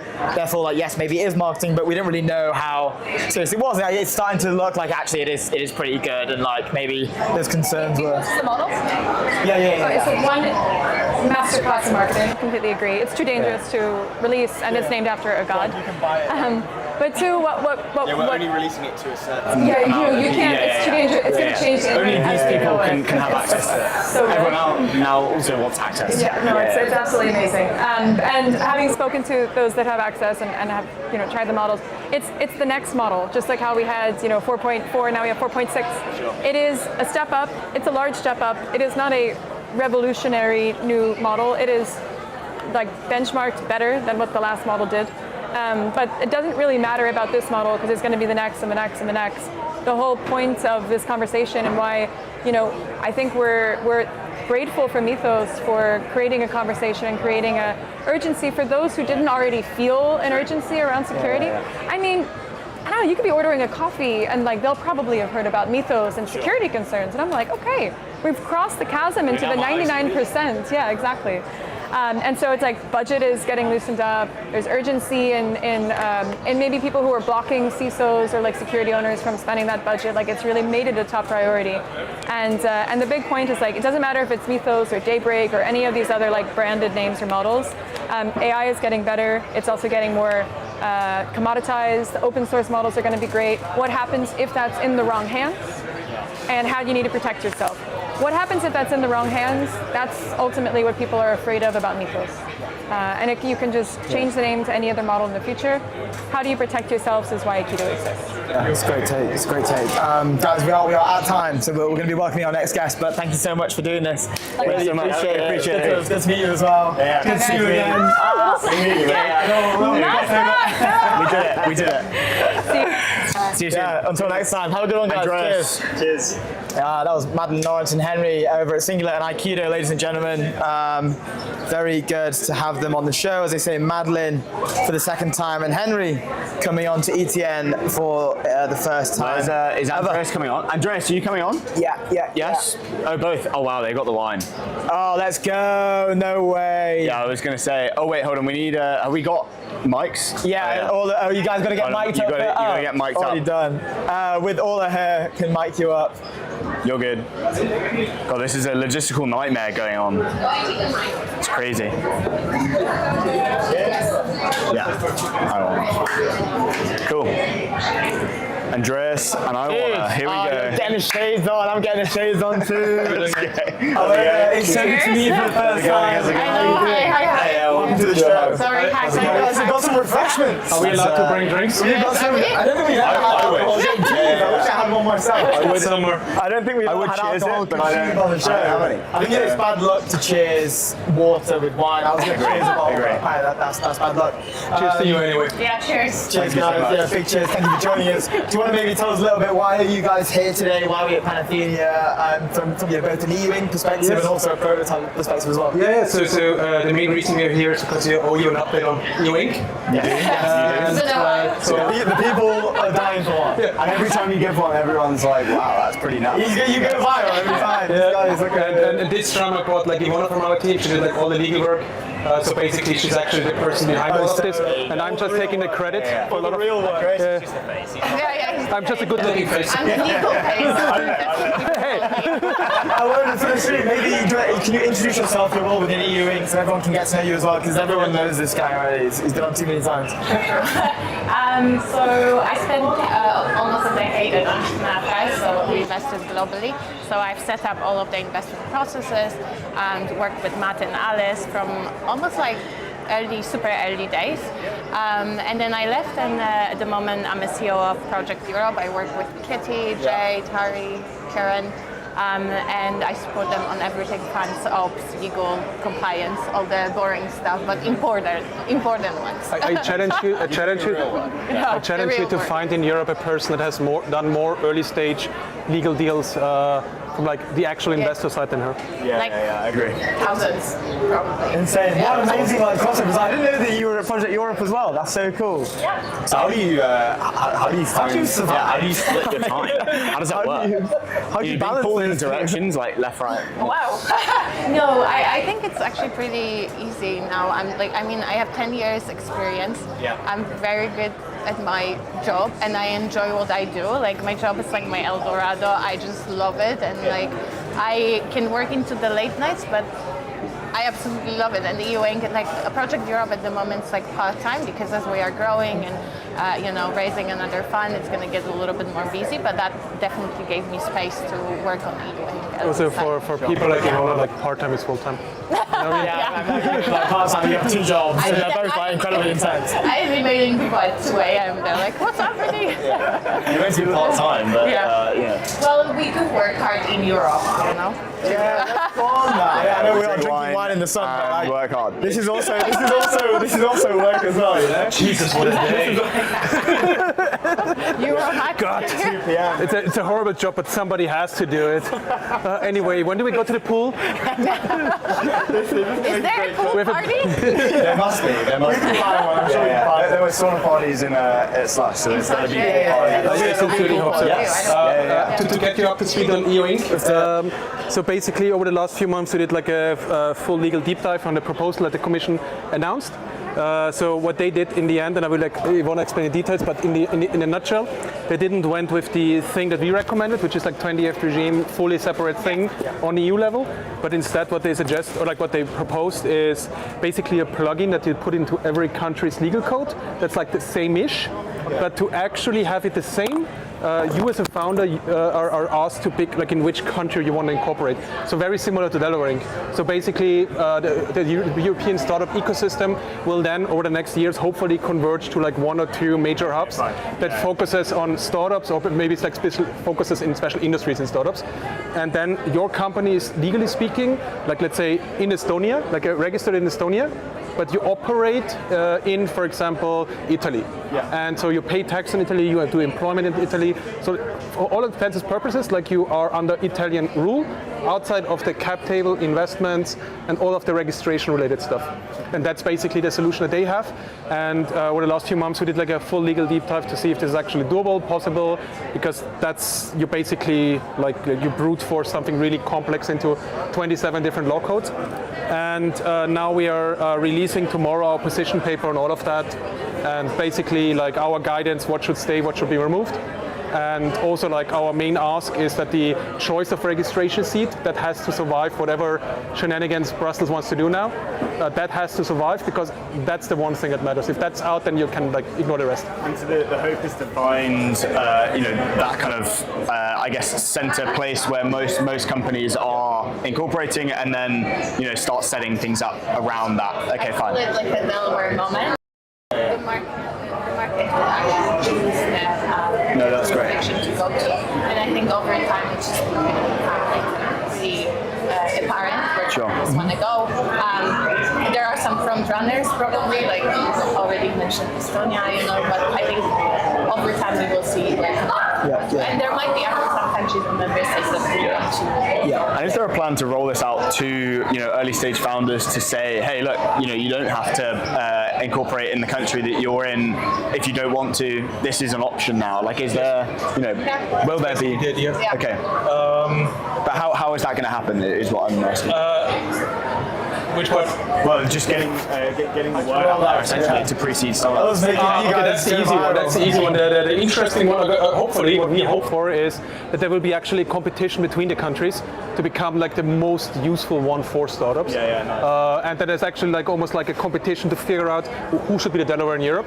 And I genuinely think it won't be one country alone. I think there could be a non-zero chance that we have for special kinds of startup industries, like for example, if you do fintech or what, like special kind of focuses, especially different countries that try to establish themselves as the registration hub for this, and then also try to create the whole ecosystem around it. And that's not just banks, that could be everything, right? And that could be super, super interesting. On some like early race towards like a very early network effect from like first adopters, essentially.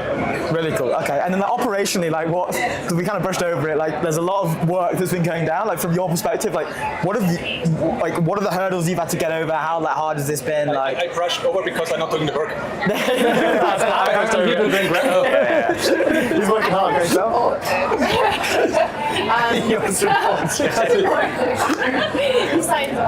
Nice. He's getting better at this point. I think it's like over the past 2 months we spent time just deep diving into the proposal, and it's become apparent that they've introduced 7 standards, so it has been in proper structure, which addresses a centralized solution, which means that effectively we will have 7 different countries, and they will compete between themselves. So we needed to deep dive into it and understand this properly. We've done this with a software, and they will be publishing their own version. So we will try to also publish it as soon as it's ready. Sure. And we needed to speak to various stakeholders, and I think that was the biggest hurdle. Lobby groups such as trade unions, and we've been trying to actually have try a common solution to the problems, because there are different countries with different employee participation in the board, which is unheard of in some of the member states. So we didn't want that to be imposed into other member states where it's more flexible. And we've been in touch with many stakeholders. We've been hearing from notaries as well, and we're trying to create a culture message whereby you can reinvent yourself. It doesn't mean the end, but we just gotta work together. So I guess those are the biggest hurdles over the past 2 months. So writing it and then trying to find a solution. I guess that this dive was something important because there is a non-discrimination clause. It's something equivalent to full 5 clause in Delaware, which means that if you incorporate in one country, you can actually operate anywhere in the union. And you can't be discriminated it. So for example, some countries could say you won't get public support because you haven't incorporated in Poland and you're based in Poland. They can't do it because what we are doing right now is we're codifying and formalizing that with this community. Okay. Yeah. So it's actually a very interesting solution that the European Commission has come up with, and I think it's something that will allow us for standardization. Yeah, sure. I'm glad to hear that things are trending well. You guys have been doing God's work for all this. It's a very interesting work. Sorry about the details. Yeah, we spend a lot of this is what people are looking for. We spend a lot of time talking to multiple stakeholders like unions and Rotaries, basically explaining that we're not the Antichrist and that we actually agree with them. So, for example, German workers should be protected by German employee rights, but they should not, for example, German employee law shouldn't affect Polish employees, because otherwise it shouldn't be neither, right? And the same is with Rotary. We fully agree with them that there should be like transparency, there should be like very strict KYC, AML, UBO, all this kind of stuff, mainly because we believe that it's like also like in our interest as a founder, like very practical, like you want to be able to open a bank account with one click and not like 5,000 rounds of paperwork, or you want to be able to do like a new funding round where you just like it's done and not like 500 rounds of KYC. And so we actually, oddly enough, we're agreeing with them on all the points. The only thing that we look for is like an actual pan-European standard, and ideally like fully digital, because it's 2026. Yeah. Makes a lot of sense. I know we've only got about 3 minutes left, so just want to ask about Prototype. How are things going? Last time we spoke, they were flying off like a rocket ship. And how's the content as well going? As well? We currently push like one video a week. We're trying to do more than that now. Nice. Mostly robotics, mostly automation. We try to do like background deep dives into like how you train robotics, for example, but also like show robotic labs, automation, and best startups in Europe, like behind the scenes. And then we invest since October. We have now 12 investments with the new fund. It's insane, actually. And we already have like multiple markups, markups that are above 100 million already. Wow. So it's a lot of good problems, let's say it this way. And the other thing which I'm personally super excited about is it's right now the best time ever to build robots. Like especially mobile robotics, like rethinking a whole industry or use case through robotics. You know, you can like take literally whatever you care about and like figure out how to use technology and automation to rethink this industry. And number two, actually Europe is really, really well positioned for that, because we have all the production capability to actually produce small batch series instantly. We have all the know-how, we have the computer vision, we have the AI labs to help all of that. Right? You could argue like mass production is a different discussion, but even that you can do easily here. So we are actually in the perfect spot to do mobile robotics and do automation, all this kind of stuff. And we are super excited about this, because also it's like the weird way that people think of like AI and robotics is also usually you have like a factory, for example, and now you have, this is what the factory can do, and if you automate stuff, what you do is you just save costs, and then you fire the people. But that's not what's happening. Normally when you introduce technology, you actually increase the capability of that factory, for example, and you also increase the expectation of the customer. So all of a sudden, all the customer expected you can do bigger quantities, smaller quantities, higher customization, bigger quality, whatever, like all of this kind of stuff. And the only way to keep up with these expectations is new technologies. And if you don't, then they go somewhere else. And we had this in car manufacturing or wherever. Like we use CNC manufacturing, like we use precision manufacturing nowadays for everything, right? And you don't cut metal by hand. You have like machines for that. So I'm super bullish. I think Europe is the best place for this, and I also think it's where we should go as a society, because we basically need to automate ourselves into abundance. I mean, that quote alone is a good rounding error for the close of the interview. I love that. Yeah, thank you so much. It's an absolute pleasure to meet you for the first time. Yeah, really good. Thank you for all the work you're doing. Really appreciate it, dude. Always a pleasure. You know that. Good to have you on as usual. Have a good one. See you soon, guys. Thank you. Up next, we've got Dawn Capital representative coming on the show. Yeah. Okie dokie. General partner. Go. Evgenia. We're like bouncing around. Ready whenever you are. Hello. How are you? It's good to meet you for the first time. How are you doing? No, good to meet you. guys. I love the fact that you have a Dawn bottle. Oh, this might be someone's Yeah, of course. phone. We got a phone. We got a phone down there. Found a phone. Andreas. Andreas. Phone. You might need that. Good to see you again, Andreas. So that's how you do some do your deal. Yeah, we've got the Hello. Dawn bottle Yeah. actually. How's it I going? know, I saw the Dawn. Luke's Lovely to, lovely to meet you. Well, it was that and Yeah. the chessboard you guys Sorry, gave Luke us. and Roland. Roland. Thank you so much for joining Guys, us. thank you. I'm No, sorry. please, Is that take a going to be seat. in like my shot? Maybe it's not. Who knows? You'll have to tell me how this all works. Okay, so we're live right now. I'll hold it. We are We are just live. Okay, yeah, we're live we're right now. We just have a few questions. I mean, for the stream, maybe it's best if you introduce yourself. What is Dawn Capital? Your role? What do you do there? And because they've not met you yet, and they're going to be meeting you now for the first time. For the first time. And then we can get into some questions that I've got here. Well, I'll try to make the best impression possible. Love it. So I'm Evgenia Plotnikova. I'm a general partner at Dawn Capital, of which you're very, very kindly wearing the merch. I absolutely love that. There you go. You know, I use this pretty much every day. That does not leave his side. Doesn't leave my side. I promise you. Yeah. The fact that it's Yeti as well. I'm forever grateful. Forever grateful. Everyone actually, it's great, BD for you guys. It's like everyone's like, what's Dawn? Absolutely. And it's like, He's not a commissioner. yeah. VC for Affiliate link good down VC below. for Link down everyone. below. If you You want had it, you some had it, you raise had some it. money, you got to go to these guys. Give us Had it here 10%. first. But look, we're a venture capital investor. We invest early and we invest in B2B software. Yeah. So all the sort of unsexy, ginormous world problems that our founders are trying to solve. And we're there to help them accelerate on that journey. So very often we'll come in when they figured out the product, they figured out the tech, and now it's about scaling. And so we intervene at that tipping point where it is often about going global, opening an office in the US, hiring the next roster of fantastic executives. And this is where we typically come in with a large checkbook to help our founders build the global titans of software. Let's hear it for a large checkbook as well. Very positive. Big about checkbook's money always on a the good thing. show. Always a good sign. We've got a few areas to dig into. When we spoke to Jack yesterday, shout out to Jack as well. He mentioned a few topics that we'd love to discuss. Basically. And have you been on stage already? Or Yes. okay, and I think it's around your talk, which we unfortunately How was the talk? How did it go? It was very good. So actually I was on stage with one of our founders, Davor, who built a business called Fanoa.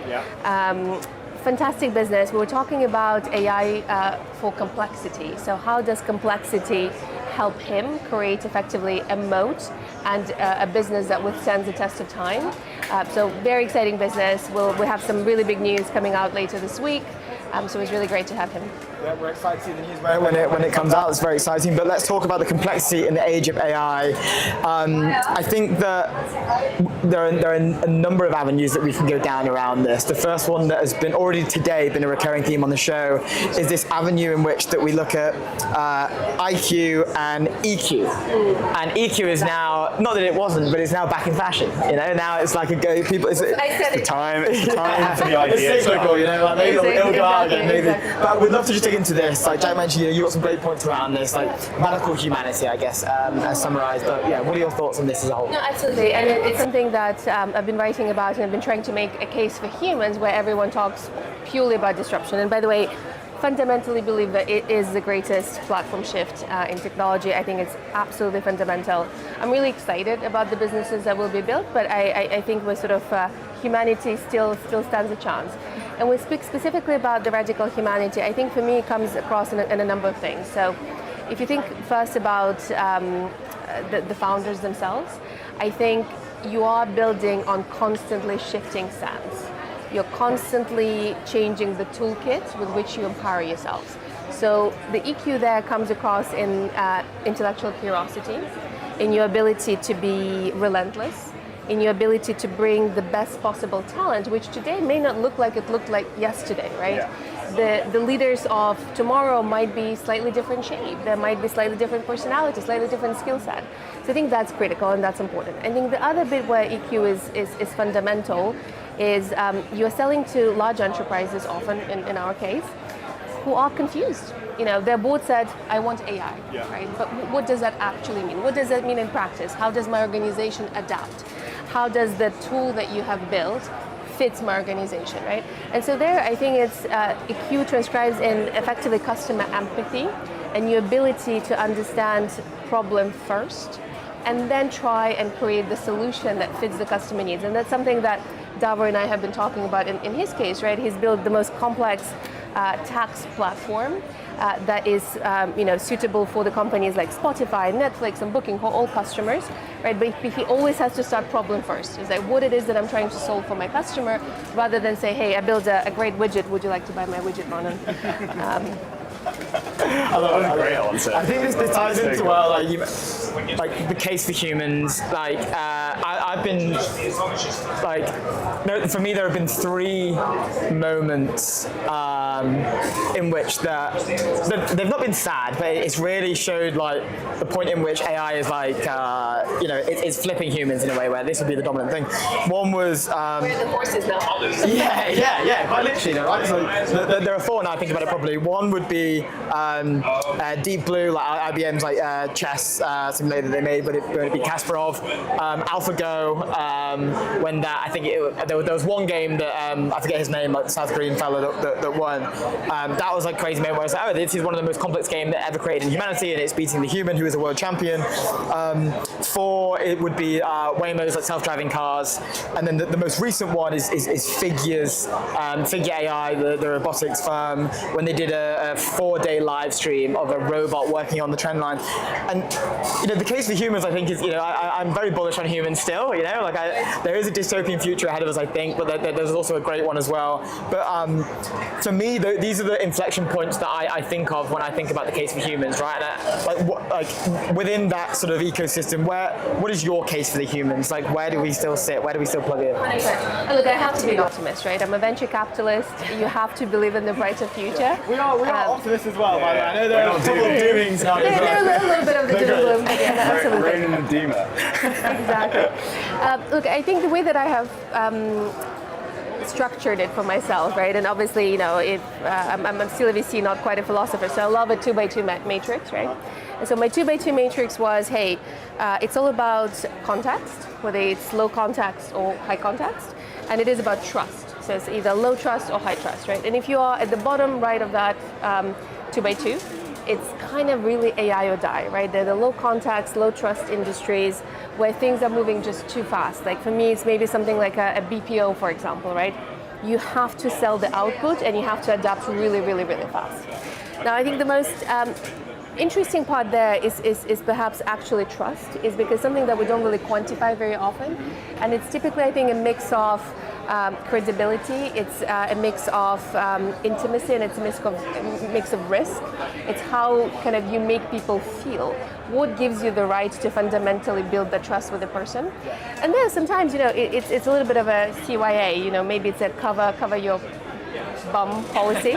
Sometimes it is about such mission critical things that a human is fundamentally required as the last checker, right? So that's an interesting bit. The other interesting bit is context, and we talk so much about context, right? Like, but what does that actually mean, right? I can fundamentally maybe gather all the context on your computers, all the context on you guys that exist digitally. I think the sort of untouched frontier still is what is in your head, right? What do you guys don't talk about but fundamentally do every morning that is not recorded everywhere, that forms perhaps the culture of what ETN truly represents? How do I codify that tribal knowledge? How do I understand it better, right? And so there, technology hasn't quite gone just yet, right? And so then that forms that high trust, high context quadrant where I feel like humans are the product, right, themselves rather than the toolkit. And so this is where I think making case for human is very interesting. So it's very messy enterprise use cases. It's perhaps things that touch into regulatory environment. It is things that are perhaps too complex to digitize today. Now, obviously, the shift always happens, right? The technology always pushes the boundaries out. But I think perhaps for today, this is where humans remain. Because I think we still, I think it was only when the kind of social media for AI stuff started coming out where there was like more agentic, where they don't need multibot. They don't need to necessarily have a human prompting it for something else to happen. And that was like like, oh God, they're alive, you know? Do you feel like, you know, I guess the future, you know, looking however many years, 10, 50, who knows, 5 maybe, whatever, do you think that we'll have AI ingrained into our life where there isn't a need for a chatbot, or a chat box, sorry, for a prompt? It will just kind of be there. We spoke to David, founder at ReadAI, and he was saying, you know, it's going to just, you know, almost prompt you to do stuff. You know, you won't have to prompt it. It will just say, go and work on this now, because that's the most important thing, or it will kind of direct you, and that's where humans will go. What's your kind of, I don't know, take on that? In certain areas, but perhaps, and this is perhaps a slightly dystopian version. Yeah, we're getting dystopian. Do you know what? I actually would like to maybe then make a case for managers. Sure. Right, so, and I'm not talking just, you know, Karen called me a manager, but Karen, the manager of AI, right? And there perhaps is saying like, look, today the toolkit that we have is able to automate some of those simple tasks, right? Perhaps you will allow it to maybe book a hotel in Athens because it knows enough about you and it likes the style that you want, but would you allow it to buy your house? Right? Is that sort of a high risk, high context transaction that is perhaps not fully automatable yet, right? And so if I project this into the world of enterprise, I still believe that there will be areas where the human is the manager and you are kind of running an army of half people, half agents that you will handle and you will be able to perhaps work with, right? And so I think for me, it has to be a combination. For the time being, we're not yet at the point of reasoning where AI knows what problems to solve and what questions to ask, right? We're still far, far away from that full autonomy. And so I think for the time being, it's a case for human and maybe a case for managers, actually. It's a question of like, it seemed to be a role that's popping up a lot. And we had the co-founder of Deel, Alex, come on the show last week mentioning that in Deel they're experimenting with, well, a role he's excited for is this agent manager role that they're kind of thinking about setting up, right? Where I'm replacing like an orchestration agent layer with me, myself as a human, and I've got my, you know, not departments, but maybe I've got like 5 or 6 here that are kind of working on simultaneous things. It looks like it's probably one that we'll see become more popular. I think so. And in a funny way, right? Like I was speaking to a friend the other day, and he made a parallel which truly resonated with me. Is if we thought about our great grandfathers, right? And you know, say they had a manual job, maybe they worked in the field, and you know, we brought them to the show. They would sit down here like, hang on a second, is this a job? Are you working? Are you staring at tiny screens that someone else staring at the tiny screen back at you, and you know, drinking a coffee, and that possibly can't be a job, right? Yes. And so perhaps the world of work will be just different in the way that we cannot quite yet imagine, and it may not feel like work in the way that we perceive it today. Sure. And perhaps some of this will be those different skill sets, right? Like I think sort of Alec, where like work might be. 100%. And I think sort of Deel is not the only company experimenting. Like every company in Don's portfolio that we work with are rethinking what does this mean to be AI first, right? What does it mean to be AI forward? Because I also feel there's a little bit of a doom and gloom around, you know, SaaSpocalypse, right? I actually prefer to call it a SaaSaker because I think it's sort of just a tiny groups that are potentially, you know, may not make it, right? Like it is very, very true that certain companies may not sort of survive that new age of AI, but there will be others that will thrive, and they always have, right? Like let's look back a little bit at the history, and so those are the ones that will think about AI first. They'll think about their employees and say like, hey, what does the new skill set look like? What does this mean to be an AI first manager, right? And I think that will definitely change and evolve for sure. Rebrands. Rebranded. Officially rebranded. Point here for the first time. Have you said that out loud before? You heard it here first. Live on air exclusive. We've got one more question. It's got a minute left. The last one is Panathenea. What are you doing here? How are you enjoying it? What do you think about it? Absolutely love it. I mean, when people contact you and say, hey, would you like to speak at a conference in May in Greece? I mean, the obvious answer is yes, right? I get to wear my cool sunglasses and feel like a champion. But look, I think what fundamentally this conference has proven, right, is that you can build great businesses from anywhere, right? And you know, Athens was definitely not on the map of venture capital 20 years ago. I mean, God, maybe not even 10 years ago, right? And today we're seeing big success stories. We're seeing really great funds that operate here, that are born here, whether it is, you know, the Marathon guys or Big Pie or VentureFriends, thriving local ecosystem. But I think what's also very interesting is that a lot of those companies are building across different countries. That sometimes includes the US, that includes Europe. People are building across both sides of the Atlantic. So that concept of global day one, because the cost of creation is just so low right now, I think is so hugely exciting, right? That means that there's no boundaries to creation, and as a venture capitalist, I can only be excited about that. Yeah, that's like your dream world. That's amazing. Exactly, there you go. And with that big checkbook, you know where to find me. You know where to find me. Exactly, there you go. Thank you so much for Thank you so much. Really, Thank you so much. Thank you. Have a good one. Cheers. Ladies and gentlemen, up next on the show, we have the co-founder of Deel. Number 2. Does that mean we're wrapping through the deal? Second co-founder of Deel that we've had on the show. We had the this should be interesting, actually. I'm excited. a little bit recently. But we are good to go. Are you mic'd up? Doing the mics now. Let's sort the mics out. Here we go.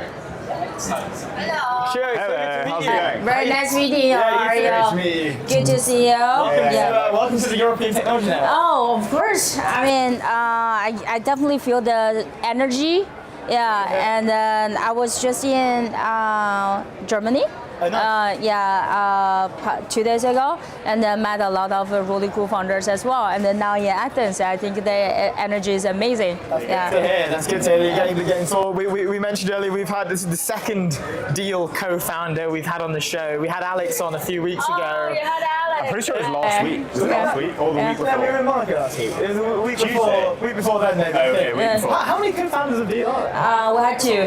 Me and Alex. We met at school. We met at MIT. Yeah. No, okay. First question, I'd love to hear the founding story of Deel. Like, what was it like in the early days? And then obviously where you are today, amazing achievement. But what was that day one, first year like for you guys? Oh my God, first year was crazy because we founded the company in 2019, and then 2020 is COVID times, right? And a lot of people started to work remotely, so we were extremely busy actually. Yeah. And then just because we first started the company 2019, so our product we need to catch up a lot for the massive volume that we had inflow, and then we worked very, very hard to focus on product development, focus on building the operational team, closing a lot of banking partners because we need to move money cross border, and that was really, really fun. Yeah. That must have been a lot of unexpected and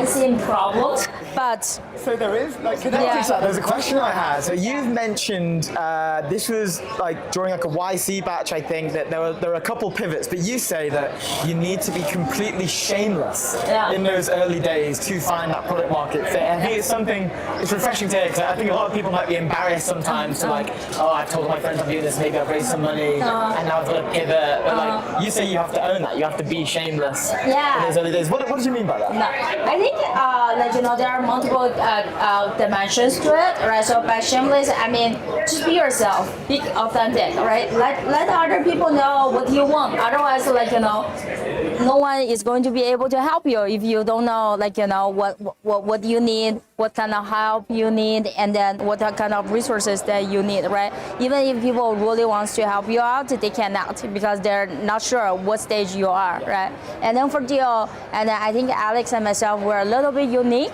and we have a lot of people on our cap table for our seed round because we couldn't raise money from institutional investors. We talked with so many. They just said no. We talked with so many, every single one of them that you know, and then maybe they think the product is not mature enough. Maybe they didn't like the direction, but they really liked me and Alex as founders and then as human beings. But the thing is, it's really tough for them to invest. Then we just raised a bunch from operators like ourselves, founders, and then angels, and then in the end we have a lot of people on our cap table. So what we did is that for every single one on our cap table, we ask a lot of help from them because we have nothing. And we're building this company, and we need resources. And who can give us resources is obviously our investors. So we're very close with our investors. And then for a lot of the founders, that I see, like, they're very shy, and then they don't really talk with their investors. They're like, really not very communicative. I think that's wrong. And I think you need to be out there, explain yourself, and then explain your problems, or explain like what you're working on. Yeah. The way that you and Alex are, I think, probably leads like really nicely into like your hiring philosophy. Like, what do you look for in people? I guess like you're building a company in a certain type of way, and you've just explained how being shameless is the way that you kind of get forward, right? To allow people to help you and be kind of vulnerable. Does that shape the way that you guys hired like right at the early days, and how that hiring function has changed over the time as deals like got larger and larger? Because on that, because I saw that you guys screen for happiness. Yeah. Sometimes like on the recruiting thing. Have to do that. What's the philosophy behind it? Yeah. So. So are you happy? Yeah. It's very important. If both of you are very happy people. Yeah, like I can see that. Would we get a job? Can we join Deel? Yes, you guys are qualified. I'd love to have you guys. I'd love to have you guys with Deel. Yeah. So for the culture is called the default optimism.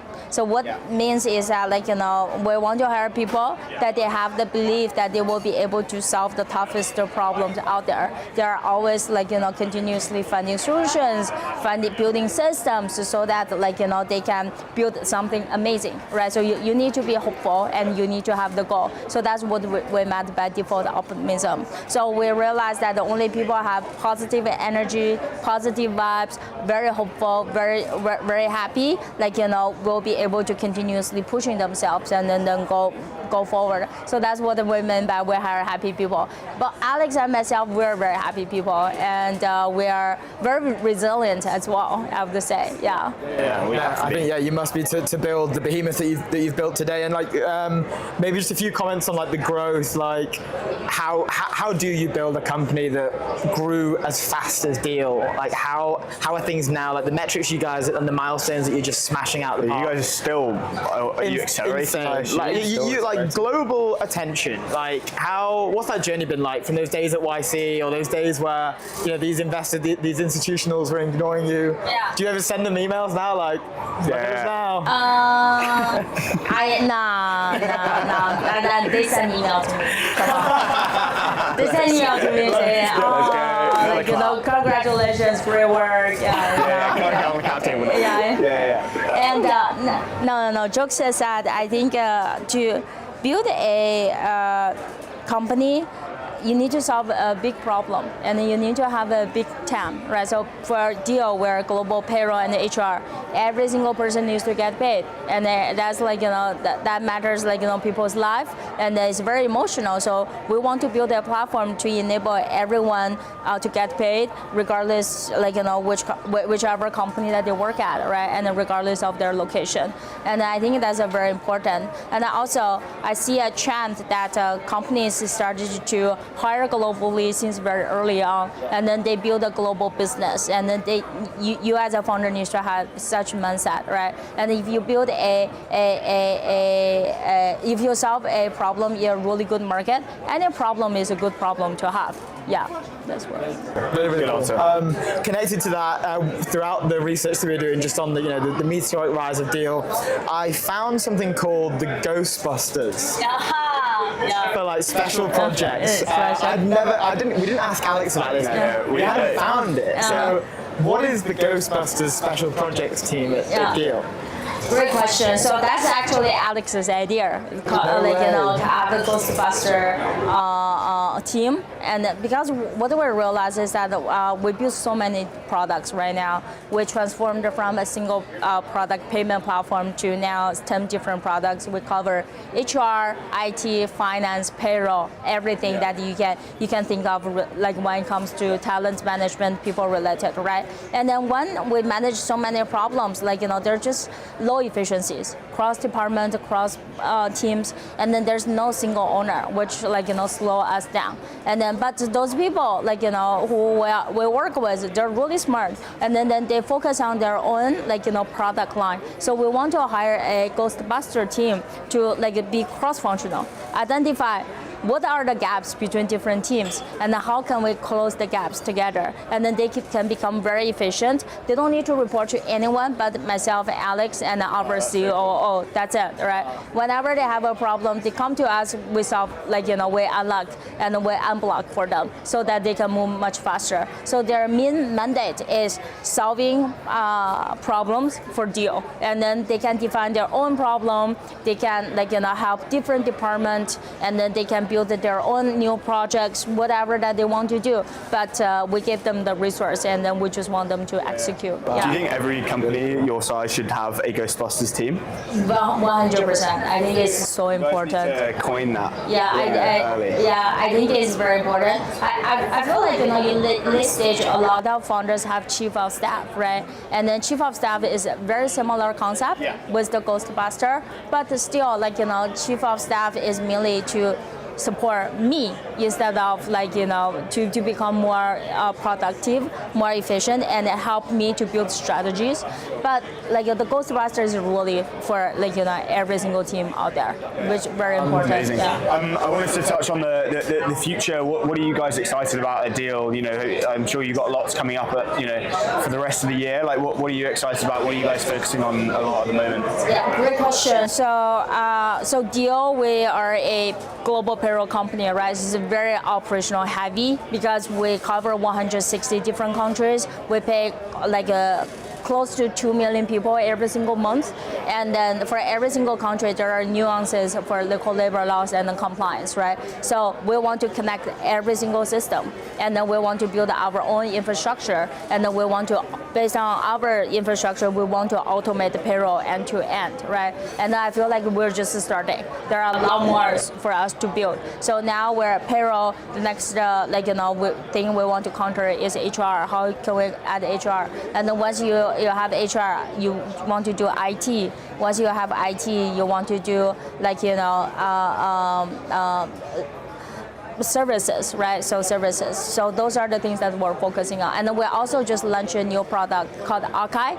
So really Archive cool. is a very cool product. Just because we built our own internal intelligence model to optimize a lot of the manual workflows for our ops team. So we want to roll out that product to help other companies, as well. Really cool. We have 3 minutes left. I have one question first, and then I have a quote from yours that I want to ask about, or a phrase that you use. But the first question is so you're co-founder but also CRO as well. How fast were these milestones hit for you guys at Deel? I remember seeing you guys, but there was a period of time where the ARR just seemed to be growing vertically. How quickly were you smashing these milestones? How fast were things moving and changing? I feel like we can grow more, even faster, especially today with AI, because the metrics and the standards are completely different, right? You did that without. We did without AI. So now, we need to rethink. Okay, add a new layer of AI, and then how, AI agents and then real intelligence can help us to improve productivity for every single talent at the Deel company, right? And then that's number one. Number two is we want to improve our platform, product, and then maintain our headcount. We don't want to grow headcount, but we want to continuously to grow the revenue curve. So right now, AI for Deel is not only a productivity tool. It doesn't mean that it does not only mean that software can ship more code, operations can handle more customer ticket, but also it is a thinking machine. It can self-improve, self-correct, self-build, and then help Deel to build a really good company system. So that is where we are with Deel AI. What a journey. Last question, and we can let you go. But you have to correct. You tell me if this is something that you've said before, but this is what I found. You've used the phrase "torturing yourself into greatness," and I love it. Is that correct? Is this right? I actually do not remember. Like a lot of people were telling me about this. Like a lot, a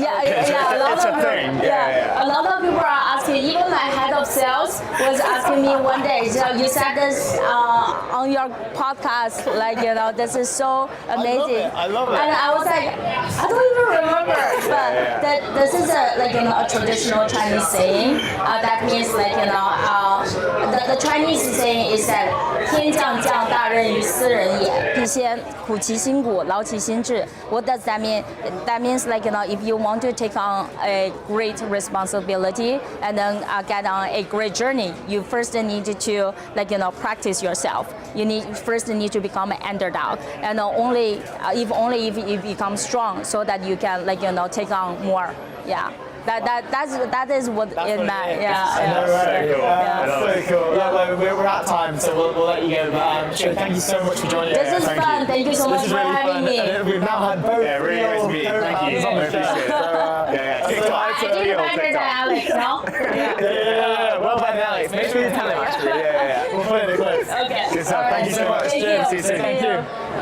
Amazing. Are we wrapped up? I think that's it. I think we've got to the end of. We're done. We're done. Excuse me, can we? So, Mene is one of the middle managers. How are you? Mene, nice to meet you. He runs Mene Capital. What's your name, sorry? And then he's a Mene, Luke, lovely to meet you. Amazing. So You want to jump on? Yeah, let's do it. Hell yeah, dude. Let's go. Final. We've got Mike here from Shuo. You can just check it on anywhere. Just on like a collar or whatever, it doesn't matter. Yeah. Super chill. Dude, welcome to the show. Sorry. What's the intro? Sorry, I missed it. I invest in unconventional young people. Okay, I'm also Greek American. Let's go. I want to make sure you've got. Other way. Sorry, we should be doing this for you. It's DIY here. We're not live yet, right? Yeah, we are. Oh, wait. It's cool. The whole thing runs the whole time. We just have conversations. It's fine. So, introduce yourself for the stream. Who are you? Where do you work? What do you focus on? Let's go. Perfect. Guys, great to meet you. I'm Mene. I live in San Francisco, run a fund called Mene Capital. We invest in unconventional, kind of untracked young talent.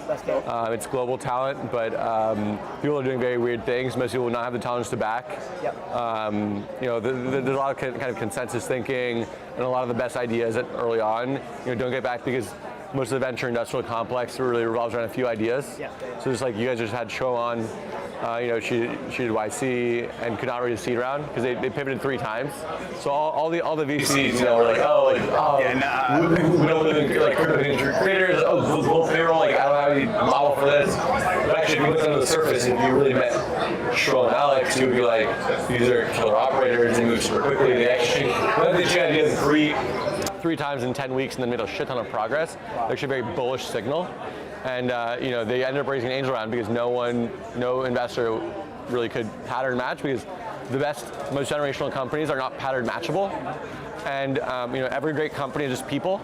And as a general principle, I don't believe in thesis-driven investing at the earliest stages. Yeah, that's awesome. I like it. Look, opens up so many questions. How do you talk to us about how you run your firm then? Right, like what does your process look like to find people who are unconventional? How does that look? So there's no silver bullet, but I'll just tell you how I think about it. As a general principle, I am hunting for secrets. Like every great business is premised on a secret. A secret is an idea that most people don't know or that most people would disagree with. And every great business is premised on a secret, every great team is premised on a secret, every great product is premised on a secret. So you need to fundamentally chase the things that are unique in the world. If you try to build something that is deeply competitive, the margins are eroded away, the moats are very hard to find, and traditionally, the most exceptional businesses of every area of technology were actually not the current thing. So the best time to invest in OpenAI was 6 years ago. The best time to invest in Andreas was 6 years ago. The best time to invest in SpaceX was 10 years ago. So now, when things are hot, you actually want to do the opposite. And this is what most people fundamentally must understand. Because everyone's like, everyone has a one-track mind. There's a company in Europe called Quantum Systems. Florian. Alderson is Didn't they just do a round? So they did a massive round, but I just want to do a shout out here because one of the earliest investors was Peter Thiel, and he invested in 2019. He led the Series A, and one thing that Florian told me, he was like, it was very non-consensus to think in 2019 that Europe would need to really industrialize its defense base, and so like the underlying secret of this business was actually you had to see where is the macro in 5 years, because right now Europe is really trying to reindustrialize. Yeah. The time to have invested and get financial exposure was 5 years ago. Yeah. And so the question then is today, what will the world look like in 5 years, and how do I best position myself to that? And to answer that question, it's what are the ideas that will matter in 5 years, and who are the people that will matter in 5 years that will shepherd these ideas? So back to the initial question, how do you think about untracked, weird young people? I am looking at spaces that most people would be very surprised at, most people would laugh about. If I told you the people I was talking to and the ideas I was exploring, you'd be like, dude, you're a psycho. and that actually is, that's good. That is the edge. Yeah. And the edge today is the consensus tomorrow. Like Hummingbird in Europe, like they came out with a piece a few weeks ago that mentioned that they look for founders who have maybe experienced trauma, and like it came out, it was pretty like, that went viral, and their fund absolutely. And they crushed. They absolutely crushed, right? But like that went viral because like you can expect why they went viral. Right? And it's slightly like that people haven't even heard about. And everyone's like, when I was 5 years old, I had to walk by myself, and I had like incredible trauma. and trauma is the consensus, right? So you back away from it. Well, because everyone's like, no, I have trauma. So if you notice, Hummingbird, like, now I want to back unemployable founders. They are stepping away from the trauma, because now like you guys like, I experienced trauma. Like the other guys like, everyone's like a broken child. And I'm sorry, that's just not how it works. But the next edge is like, dude, you're unemployable. You can't fucking get a job. No one's hiring you because you're so high agency and you will never work for a company. That's like a dope, like denominator just to focus on, I guess. It was like, how do you pick people, I guess, unemployable. But then as soon as it catches on, they have to reposition again, right? The equilibrium. Maybe everyone in the future is unemployable. Like because everyone wants to run their own business, run their own idea. The entry cost to start something interesting is going down. So the macro point here is you always have to find the edge. And so one thing I think about is like knowing what the edge even looks like. Very few people can do this because you need to know what is exceptional, and very few people know where the edge is. Second order businesses, you need to get to the edge. Very few people are actually on the edge, okay? Because it is politically. If you're on the edge, you're a weirdo. You're a psycho. You're actually at the frontier. So most people would laugh at you because you're doing things that are non-consensus. So very few people can get to the edge. You need mastery, expertise. Definitionally, this is the right side of the bell curve. Very few. Third order business is you need to stay on the edge. Okay. Even fewer people can stay on the edge for a very long time. How many people do you know that when they fucking crush it, they're like, I crushed it. See you, boys. Right. So most people die. Fourth order business is redefine the edge. The way you stay on the edge is you redefine every element of business. This is creative innovation. This is creative disruption. This is entrepreneurship. You're building new shit. That is redefining the edge. Every era of technology has a redefinition, and that's how I think about. How do I find weird young people? It's like, where's the edge? How do I get to the edge? How do I stay on the edge? How do I redefine the edge? Sorry, go on. I was going to ask, and maybe you can't say, what was the last public, what was the last public deal that you did, and why did you back that company? Can you say that? This has not been announced, so I won't say who, but recently I invested in a young global founder that is building dark factories. A dark factory is basically a factory that has no people in it. It is a factory that it's basically machines that build machines that build custom parts. Cool. So, have you guys played Factorio?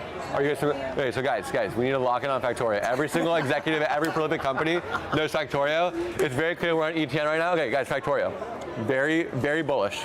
everyone on the Shopify executive team literally has like LAN parties, and they play Factorio. Yeah. Dude, we should play. Let's play. No, 100%. So this is a game about industrial, really supply chains. This is the most nerdy game you could think of. Okay? So the whole game is basically how do you build out the largest factory and the largest supply chain, and maximize throughput in a manufacturing process. Maximize resources. And the whole game is around resource allocation, figuring out, okay, how do I get energy, how do I get raw materials, how do I convert it through a machine that I build, and then how do I get, the output is like some gold shit on the other side. So if you look it up, the videos are crazy. Like, entire screens, like you guys know StarCraft, obviously. Yeah. This is more intense than StarCraft. See, the only strategy about that, I think, was Halo Wars. I love. I just play a lot of Halo Wars. But Factorio, okay, so basically the company that I can't say the name of the company or the founder is, he's building an in real life Factorio. Where this is a self-reinforcing manufacturing machine. Yeah. It's just building it. Creates its own machine, just reinforcing learning. Yes. Just surely that line, he just attracts capital. That's his line. So what's crazy is that he's an outsider. He's a very weird founder. He is very rough around the edges. He tried to go to other VCs. He's not even there yet. No one knows he exists. Okay, fine. You have the alpha. My thesis for what I most care about is I want to be the deepest level of trust partner to the most important founders. Cool. The way that I do that is I am the first believer. So I don't invest in competitive deals. I don't invest in hot founders. These hot founders, get VCs that, they're competing against each other. The prices increase, the return profile decreases. This guy, no one knows he exists. Very low prices. I think ownership is also very important in a business. So, as a first believer in a generally non-consensus and untracked individual, I am there to help them get off the ground. Yeah, they're not on the map. They're not like these 2K average check size, but low valuation, 2, 3, 4, 5, 6 million posts. Nice. First believer. Cool. So before me, no one. They're not on the map. It's empty. Nor does it exist. Yeah, so this is you're investing when the founder has personal Gmail. This is what they're Instagram DM. Yeah. A company. You're 30 followers on Twitter is my specialty. I'm DMing all the kids. These low account bangers, bro. That's so good. Dude. I mean, obviously, when you have more than 1,000, dude, you're pricing. You're fucking pricing. Not everyone has the fortune of you guys. You guys had a meteoric rise. You guys are actually a rocket ship. Yeah. But you wouldn't invest in those. You wouldn't know. Yeah, but you guys have a lot of other investors, right? A lot of people want to invest in you. I'm sure. I'm sure a lot of people are super excited about your journey. I'm very excited about your journey. I'm Greek American. I live in San Francisco. I'm Greek. As a European, I want to support the ecosystem. But also, I'm pragmatic that I'm in San Francisco. I'm at the center, and by the way, there are a lot of Europeans in San Francisco. We'd love to have you guys out in San Francisco. We can kind of do a tour. Exclude anyone. We got these guys. They wake up at 6 a.m. to come on the show. It's the jokest thing ever. It's why? Dude, they wake up at 5. It was 5. Yeah, there was a guy that came on who was I haven't been asleep, and it's 4:30 in the morning because I haven't been asleep yet. Have you guys talked to Will O'Brien, Ulysses? No, but we saw. Guys, he's got an awesome mustache. European dynamism. Yeah. He's He follows us. Will, we'll let you on the show. I think he follows us. He's an awesome dude. That branding is insane as well. Have you guys had Helena Gagarin, the embassy in San Francisco? She's an Austrian. She not spoken to them. Helena will get you on the pod as well. You gotta wake up at 5 a.m. though. You guys had Nico. We have Nico. Okay, of course. Nico, good job. You got it on the pod already. Greek dynamism is everywhere in San Francisco. We have Nico. Who's the guy that woke up 5 a.m.? Have you guys had Spiros Xanthos? Runs a company called Resolve AI, the fastest growing company you've never heard of. Oh, I think I know Resolve. Resolve. I don't think we have we got Spiros Santos. Spinos, shout out to Spinos. Yeah. Dude, it's not We could just do an episode from your intro. You basically said, you should wake up at 5 I'll and be go that set correspondent. I'll be like, okay, I'll get all the people. We'll we're the 10 littest Europeans in San Francisco. That's high. We can't afford him. I'm unemployable. I'm unemployable. I'm an untrained motherfucker. Wait, we got 1 minute left. Closing remark. What's a hot take? Closing remark. Like, it doesn't have to be too hot. I mean, you've been spewing the hot. Don't be too hot. Yeah, I'll tell you about how I did everything that recently because I've been interested in manufacturing and robotics. Let's do it. You met Andreas Klinger, right? Yeah. Oh no, I have not actually. Okay, we'll intro you because you guys get along. We'd love to. I think this is very resilient industry. Silicon Valley is not going to be the center and the innovator on the edge for robotics manufacturing, in part because this is a software-based culture, software-based domination over the last 20 years. The next 10 years is going to be defined by, hardware, physical AI, and having the means of production that is not just like bits but atoms. And so I've been traveling across America on a factory tour. We're about to do this thing called the Everything is Factory Tour, which is 5 cities in 5 days, 5 factories, 1 PJ. Hey, that's great. You're filming that as content. Yeah, you should bring Molly to share it. Molly's a good friend. She's great. Did I say? Well, that's the show. I mean, that's just closing out from Panathenea. Europeans